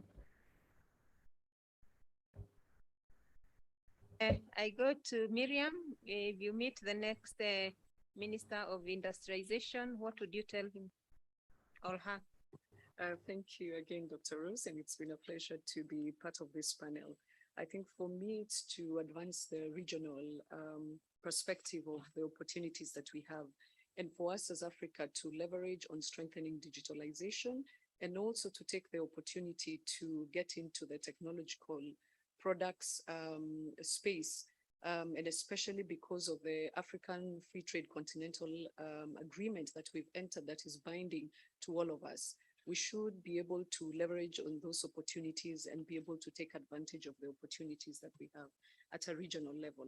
And just to echo also the space of the youth and innovation, it is them who are going to drive it for us. So our policies must look at inclusivity, including women within this space in the private sector. Thank you so much. Thank you. I go to Lita. You are in the Ethiopia Chamber of Commerce and Sector Association. We also have a Chamber of Commerce in Kenya. If you are to meet the CEO, what would you tell him or her?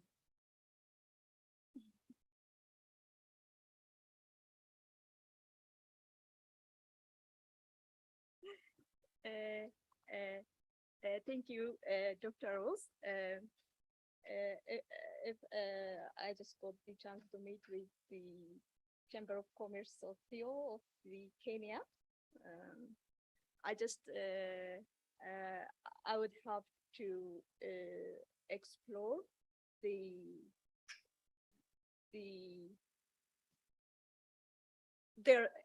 Kenyan's Chamber of Commerce experiences in regarding with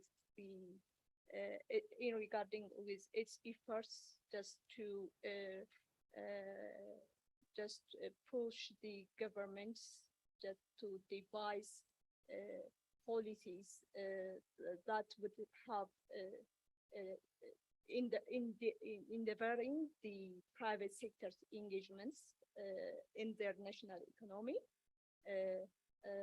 Because as our earlier presenter from the government side in Ethiopia have said and explained to you, the private sector's engagement, especially in devising policy and just advising of policies for the government is very minimal, and also its engagement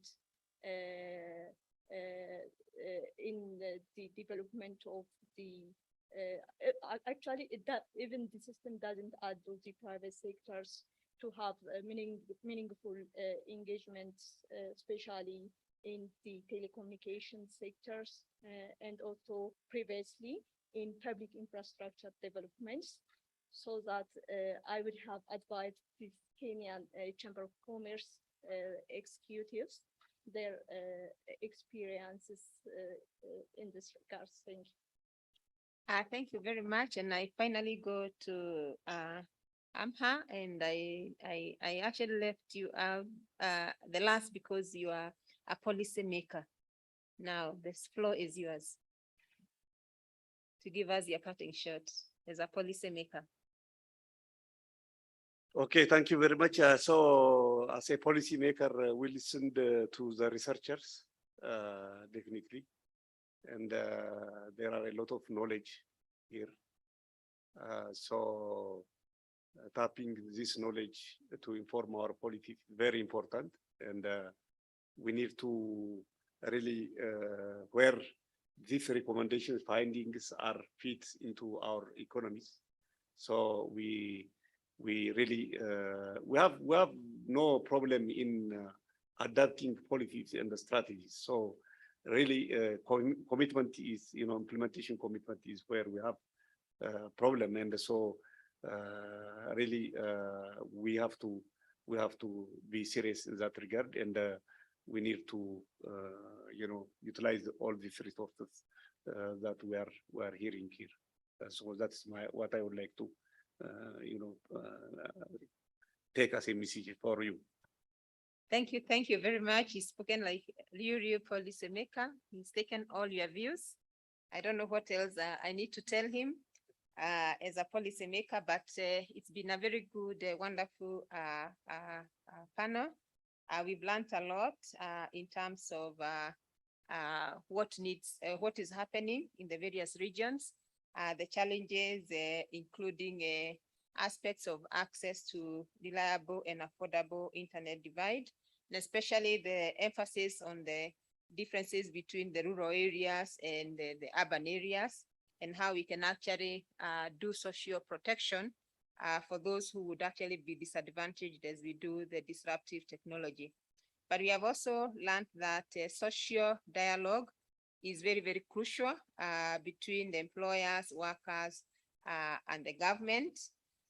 There has been a major emphasis that disruptive technology is seemingly biased to service sector, and there is very little happening in the manufacturing sector, and that is actually an area that has opportunities for us to exploit.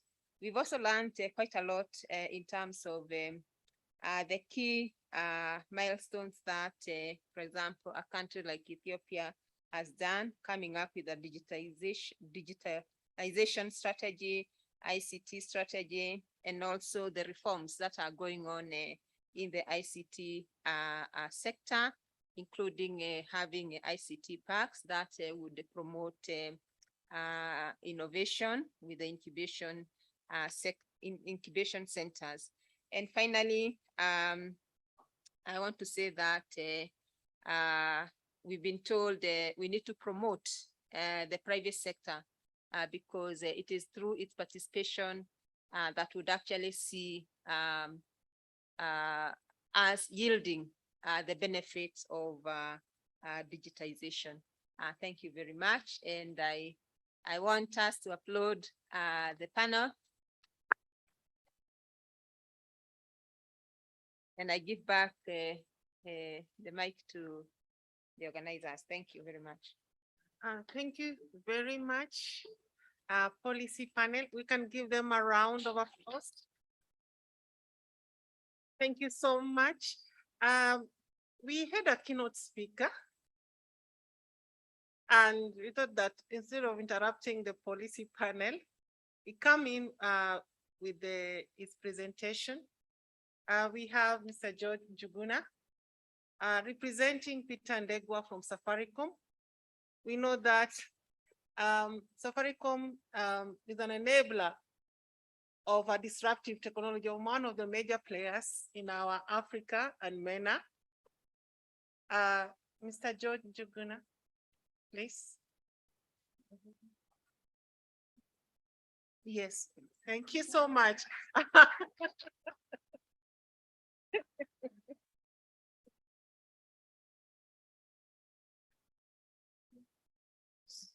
think I got this on. Sincere apologies from our CEO. He asked me to represent him here. I can promise you I'm not Peter Ndegwa. If you have questions for him, I just put them on the paper there and they'll go to him. But I'll start off with a video. I think we've had a lot of talk. I'll just start with a video to just introduce you to our organization, because I do note a lot of people are from around Africa. And so in a global audience, it's just a bit appropriate to talk about who we are and our purpose. Sound team, over to you. For over 20 years, Safaricom has played a critical role in the Kenyan society. We have grown from humble beginnings to becoming the leading telecommunication company in East Africa. We keep over 41 million customers connected by providing connectivity through a wide range of technology, 2G, 3G, 4G, and 5G, covering over 99% of Kenya's population. Our purpose is to transform lives by connecting people to people, people to opportunities, and people to knowledge. We also know that our future is interconnected with our society, people, and with the planet. That is why we have integrated the Sustainable Development Goals into our overall strategy. Our vision is to become a purpose-led technology company by 2025. A technology company that puts our customer at the center of all that we do. A technology business that facilitates new ecosystems to power digital inclusion, health, agriculture, and education. In digital inclusion, we are enabling Kenyans access more 4G devices under the Lipa Mdogo Mdogo financing plan. Lipa Mdogo Mdogo makes it possible for customers to purchase a smartphone via manageable daily installments of 20 shillings. In health, M-TIBA, our health payments e-wallet solution, enables over 5 million users to save towards healthcare expenses from as little as 10 shillings. In agriculture, DigiFarm is a free Safaricom service that offers farmers convenient one-stop access to quality farm inputs at discounted prices, input loans, learning content on farming, and market access. In education, Shupavu 291 is a mobile web learning product that provides free and unlimited revision materials and content to primary and secondary students. We also run M-Pesa, the world's largest mobile payment system and Africa's largest fintech. Through our enterprise business, we are enabling SMEs and large enterprises thrive by helping them become more agile, productive, and profitable. Our subsidiary, Safaricom Telecommunications Ethiopia, plans to deploy world-class network and services to contribute to Ethiopia's digital transformation journey. To support our purpose-led growth, we have adopted the KPMG True Value methodology. This allows us to evaluate, through an independent party, the total value we create for the society over and above our financial profit. Our latest True Value earnings indicates that we created a total value of 664 billion shillings for the Kenyan society in our last financial year, which is 10 times greater than the profit made during the year, generating over 1 million direct and indirect jobs. The SDGs and our purpose of transforming lives are also the guiding light for the Safaricom and M-Pesa Foundation's work in the community. Since 2010, the M-Pesa Foundation has invested in large-scale and long-term sustainable projects that have impacted over 2 million Kenyans in education, health, integrated livelihoods, and environment.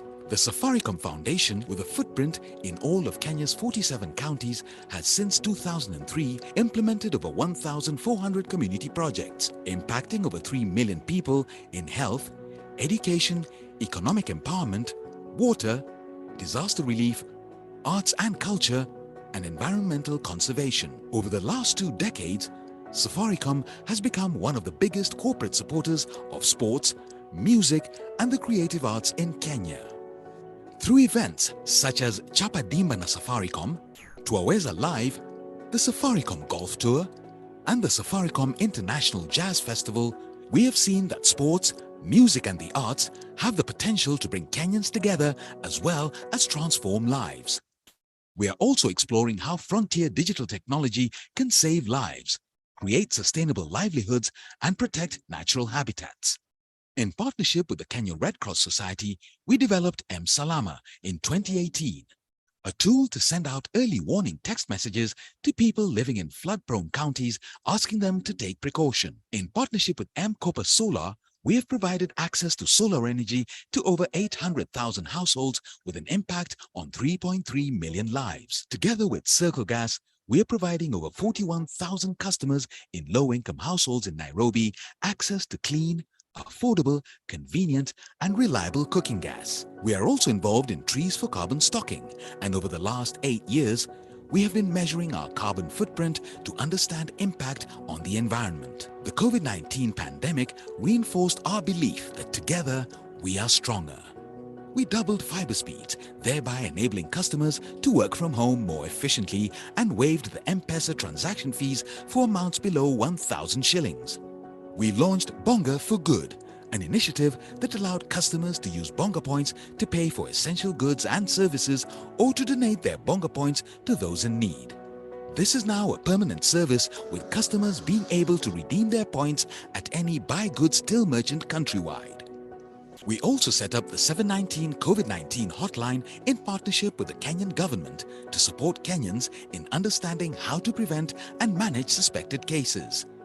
As we look into the future and to becoming a purpose-led technology company, we commit to deepen our focus on more innovations and purpose-led growth that will further transform the lives of our customers.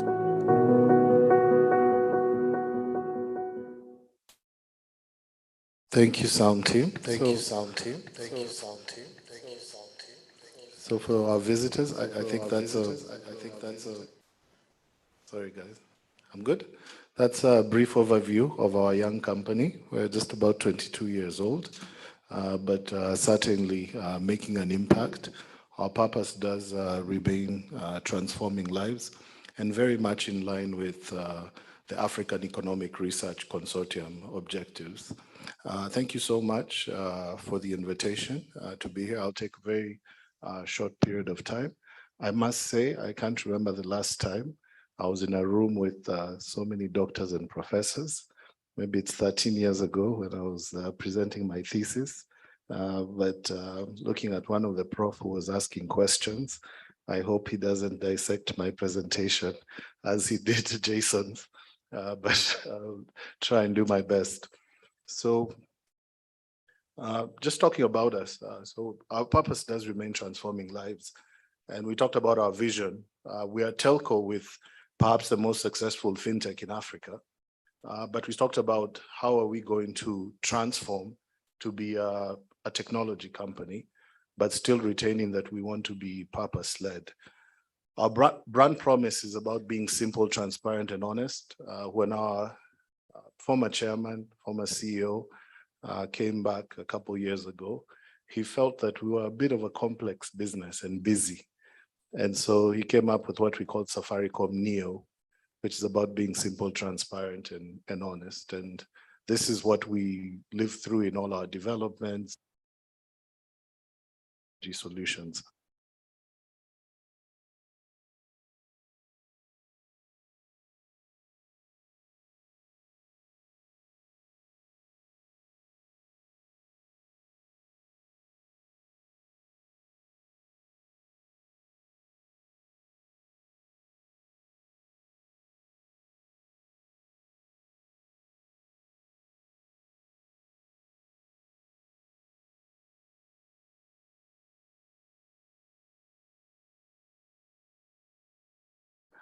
We don't benchmark, of course, against the banks. We benchmark against the global players. And very proud of the work my team has done recently, that even when we do large upgrades, we've brought down the time to less than 9 minutes. Because we realize it's not just about technology, evolution, and adoption of technology, but any minute that this service is unavailable could be a life and death matter for us. Later that,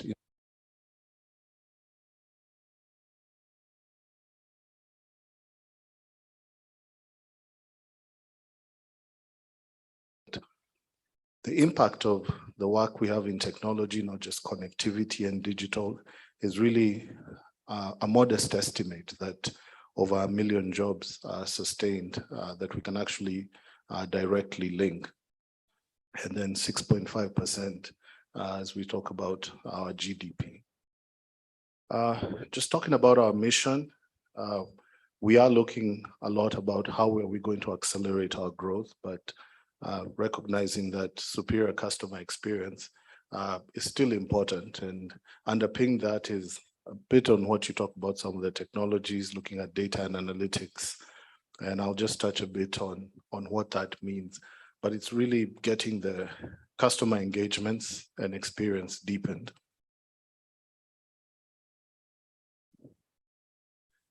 I'll digress a bit. When I looked at the topic and the conversation, especially around disruptive technologies, taking you back memory lane. In the 1700s, the main technology was the mechanical loom. And what was really happening around that time was going into mining and seeing how steam engines can be used to improve productivity, especially around mining. And so I always hold the analogy that the major people you may ask, was it the miners, the people who are mining, or was it the person who delivered the steam engine? I think I would submit that it was actually the people who developed the steam engine. Then we went into mass production, and I'm certain most of you history buffs know Frederick Taylor in scientific management, and looking at the factory and the assembly line. And we talked a lot about that, but I really think the genius was on the people who were actually building the mass production, even though labor was largely organized around, I guess, labor, the people who worked in the factories. Then came to the PC age, where many of us entered into technology. I won't guess how many boomers or Gen Ys, X's are in the room. But at this time, when the PC came, a lot of the images were more around personal computers, IBM and companies like that, Microsoft, going into having the desktops across companies and later into organizations. But again, the human capital, I believe the big brains behind this was actually the people who designed the microchips and found ways to compact this into very small spaces that we now start to look in terms of nano. So I do submit that I believe in the Industrial Revolution. We've now come full circle, and it's no longer about hardware, but about software. And I believe the true brains of the next evolution of technology, and in the fourth, or now sometimes we say X Industrial Revolution, is actually going to be software engineers. And as we think about the policies that are going to help us leverage disruptive technologies, be able to create employment for our young people, be able to create 10x, 100x factors in our industry, I strongly believe that it's actually in software engineering. And so as Safaricom, over the last 2 years, my team has really grown from about 200 people to 800. And about 600 of those are software engineers, people who are building solutions on IoT, Internet of Things, big data, machine learning, and leveraging artificial intelligence. Moving from just buying solutions from vendors to actually creating the solutions locally. We're not only able to save costs, but we're creating jobs, creating value, and not just offering them to our consumer business, but now seeing a lot of interest from our enterprise customers and government to take this solution. I believe largely Africa is a net importer of technology. But if we begin to become a net exporter, then we begin to create jobs.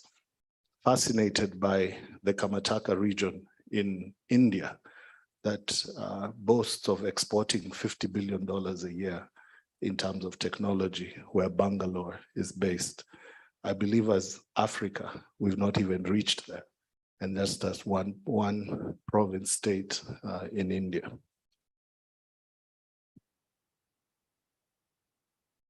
If look at some of the big shifts that we're exploring.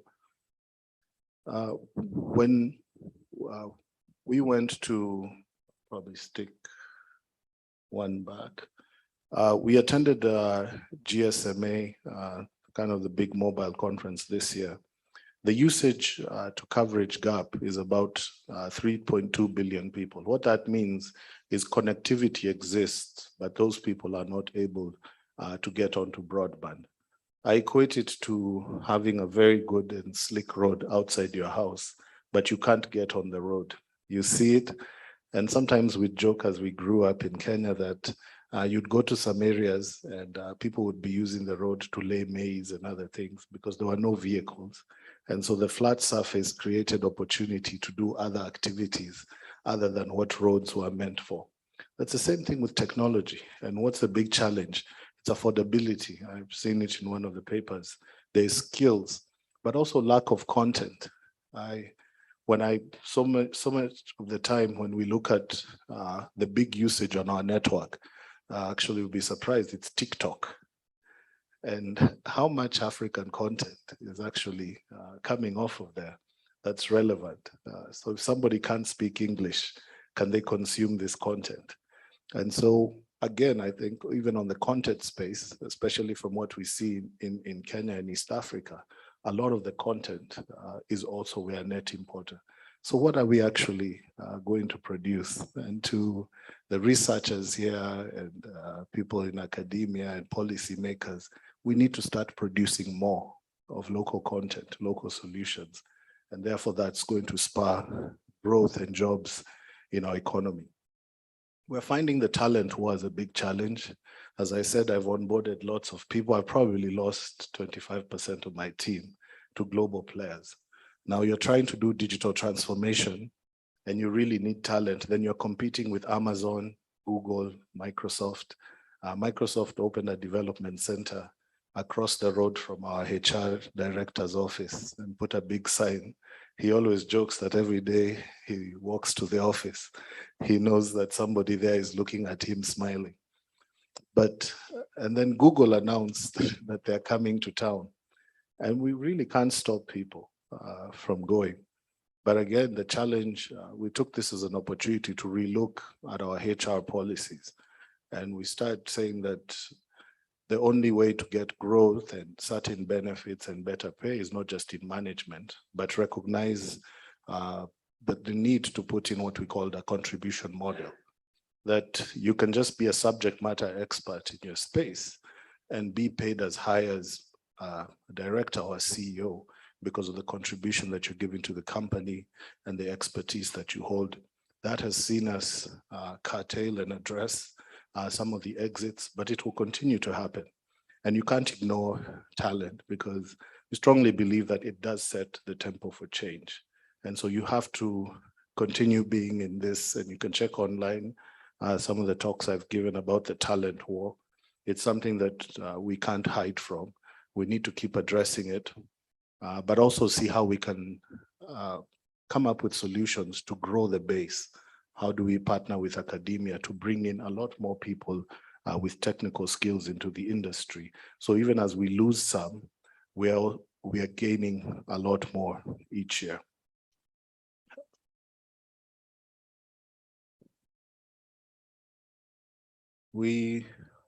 So if we look at some of the big opportunities that we see through technology that we've been able to leverage, I live in construction and manufacturing, huge in terms of job creation, healthcare and education, remote access that came up in terms of rural areas, banking and industry, and then even in terms of enhanced security, productivity, and efficiency. We've been using technology and innovation to solve social problems. You heard in the video on what we're doing on health with MTIBA, on the agriculture side with DigiFarm, on education, a number of startups that we fund and power through connectivity as they put the content.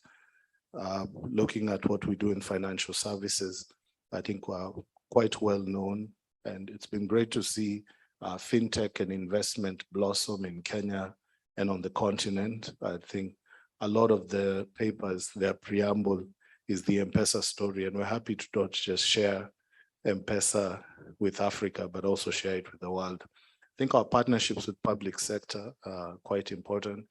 For those of you who had to come to Kenya and get a visa, you probably went on a portal on a system called eCitizen. We host that system, and we continue to work with government on improving it. If I had time, I'll tell you about when there was a downtime on it in 2019. I didn't sleep for 13 hours that night as we got it up, but we've continued to improve the infrastructure and not just be a trusted service provider, but advisor for government. A lot of the collections, as well as connectivity, we work, especially what we call NOFB, which is getting the last mile, is done in partnership with our government.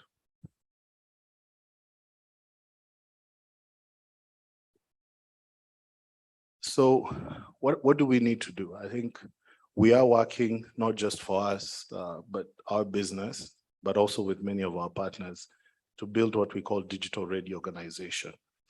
So we've changed our operating model and our entire structure from traditional HR type of org to what we call agile. So we have many agile teams that are built around a single objective. So it's not vertical hierarchy, but very small self-managing teams that are delivering solutions every 2 weeks, sometimes weekly, we've organized them into what we call tribes and squads.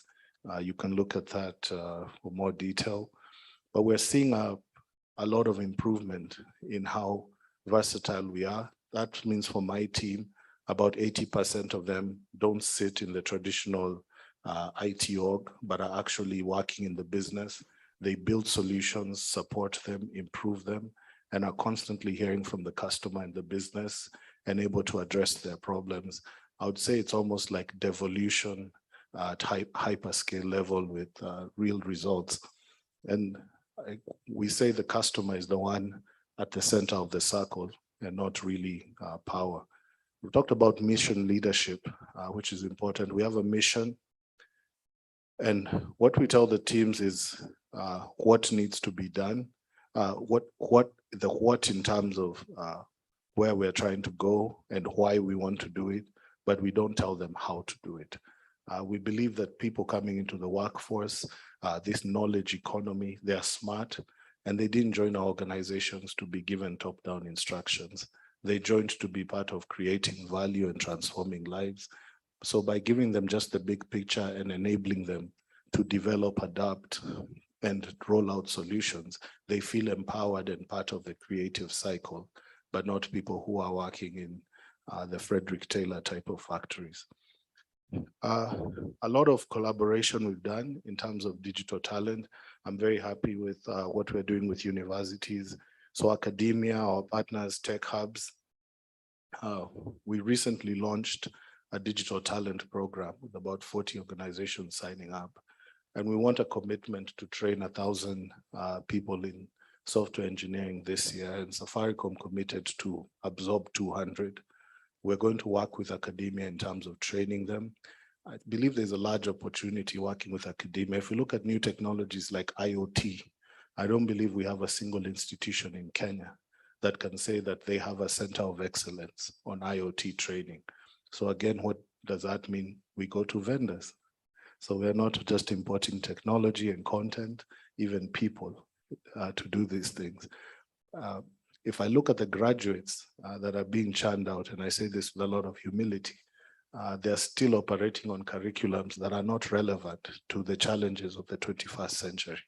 So how can we put in place the right curriculum that when I want to hire a machine learning, an artificial intelligence, an IoT engineer, I can go to the university and find 500 who are ready. And I'm not the only one who needs them.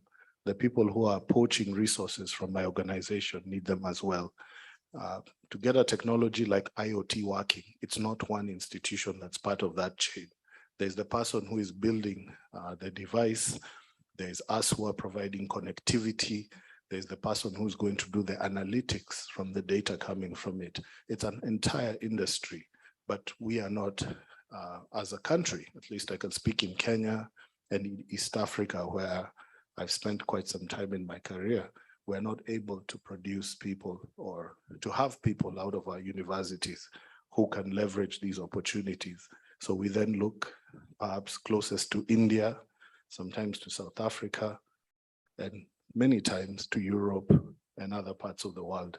So how can we partner so that the curriculums, the projects, the research papers that are being done are actually leveraging the insights we have about the challenges we're looking to solve, where our business is going, where we believe the world is going, so that the proper partnership is a cycle where research also tells us where things are going and what we should be, what type of products and solutions we should be producing. And they also give us people who can help to develop these. Some of the challenges we face, just in summary, I think certainly in our country, I think there is, I've talked about the lack of expertise. We do see, I believe, in the public sector, low level of investment in technology, if I'm honest. I heard about the parks, the innovation parks. We have Konza coming up. It's been coming up for a long time. I do hope and trust, and I'm almost certain in my lifetime that I will go to completed Konza. But I believe we don't just need one Konza Technopolis. We need these all over. I believe I dream of not just a Kenya, but an Africa where somebody can just walk into their neighborhood and find a cyber cafe that's free to use with connectivity, be able to plug in, learn some of the newest technologies, program solutions, take some of the products from their mom, take a picture, and be able to sell them online, right? From about a range of 2 kilometers, 1 kilometer, 100 meters from their house. I believe it's not about having these just large innovation hubs, but how do we decentralize these to the communities so people can educate themselves? We take advantage of how much knowledge exists on the internet already, so they can not just educate themselves, connect themselves to opportunity, but also connect themselves to markets. There is definitely a concern I see in our institutions about being left behind by changing technology. I was surprised recently. I was in Dubai and I was expecting I need to go to the counter to present my passport and everything and check in my bags. I did it myself. Then I thought I would go to somebody at immigration to present my documents to leave the country. I did it myself. Now, those of you who came into Kenya and have gone to Addis, go to Entebbe, Harare, you know what it means. Not too long ago, I was at our airport and they had a blackout. And I can tell you it took 3 to 4 hours just for people to check in. And I boarded my flight with a paper written boarding pass. So we are being left behind. And I cringe at some people from the West when they come to our country and go through these experiences. It's very difficult to tell them that we're not a third world country. But these are small problems that we can solve through the use of technology, through automation and digitization, and also by ensuring that we address the poor governance and corruption. Because some of the large investments that go into the money that's wasted through very little of it, even a small percentage by the numbers given, I won't quote our outgoing president, can just make such a big difference in terms of automating our institutions. And I just gave one small example. Even a SIM card, you go into the country, some countries, no one asks you if you want a new SIM card. You find it in your passport and you connect and you activate and life continues. In Africa, I believe we're blessed with problems. These problems create opportunities. for yourselves, as well as ourselves, as well as our children. So my last slide, I think, what are some of the key actions? I believe development of ICT management, legislation, standards and strategies is important. Things that are practical, not copy-pasted, and I won't say not academic in this room. And then we need to invest more in ICT management. I think the tools, the processes, and people. Collaboration is important. I think even Safaricom, we cannot do it on our own. We need to collaborate with key partners, government, academia, private sector. I think I had Dr. Rose say that in closing. It was a good cue for me to come on. Capacity building is important in the right spaces. We talk about, as I said, we talk about high numbers of unemployment, but how can we you can build capacity in technology without people needing to go to a school. They just need a device and connectivity, and they can end up being some of the best developers I have not even graduated from university. They were just started to self-teach, learn, and they're earning no less than $5,000 a month doing what they're doing, creating good apps that are some of the highest rated apps on the store. I think the research and partnership with academia is important. I have reflected that even M-Pesa, I believe, we're not doing enough research in our universities on M-Pesa. I hear a lot of great stories of M-Pesa coming from Harvard, but how come they're not coming from our universities? And you people in research are right here. You can tell the impact, you can talk more. So what are we doing? Majority kind of telling things from outsiders, because I think those who tell stories rule the world, but we need to tell our own stories, and it will come also from doing a lot more research in our industries and coming up with solutions. And that's the partnership we're looking to have. And then we need to be a catalyst for the democratization of technology. This means, as I said, having those hubs in the communities where people can learn, being able to take solutions from there easily into research, into academia, into government, into private sector. And anytime we see an opportunity, we should not seek at a policy level to create laws and taxes that make it harder for people to access technology, but we should be making it easier. I think with those brief remarks, say asante sana, simple, transparent, and honest for you. Thank you.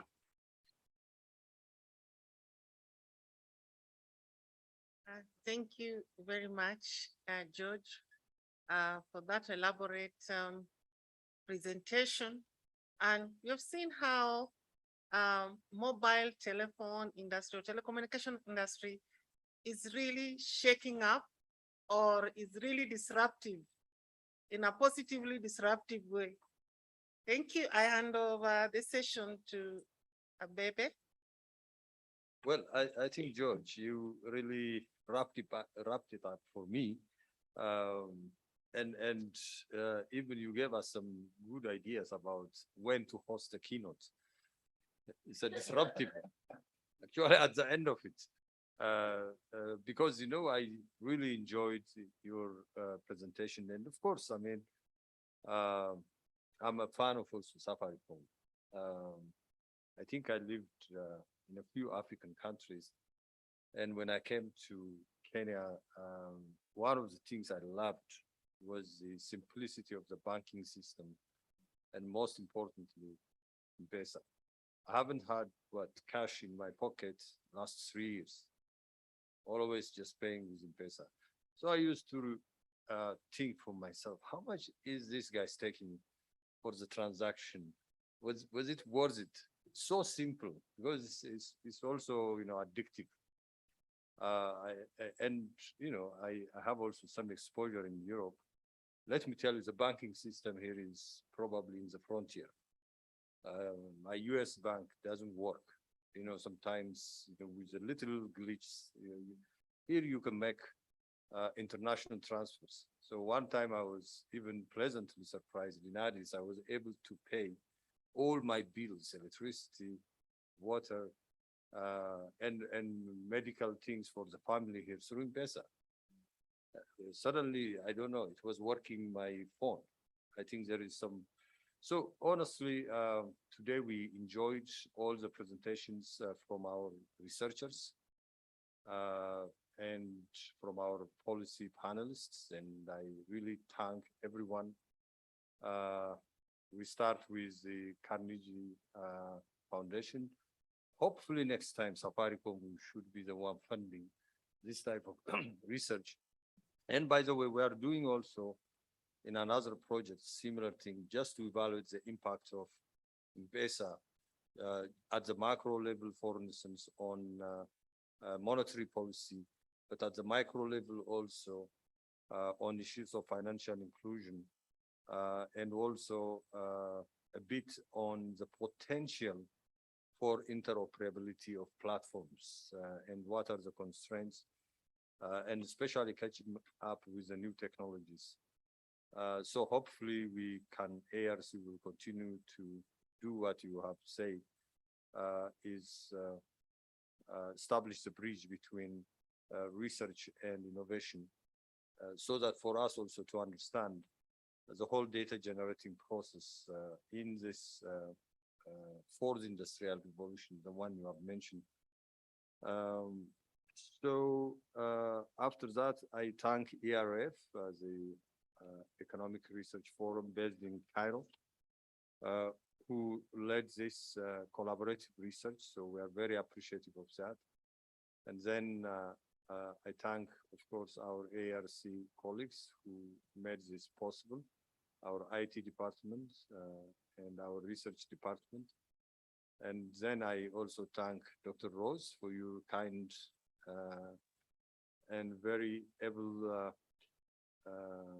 moderation of this session. So everyone have a good evening. And our discussants, lovely discussants, and our participants online, and all of you have a good rest. Sorry, we have run over the program. Probably next time again, this is something we have to really think about, plan it well so that we don't also disrupt people's lives. So, Asante sana. So, thank you so much. But honestly, George, I mean, I would be happy to take your card because we need to let you know what we're doing. So you are not left out.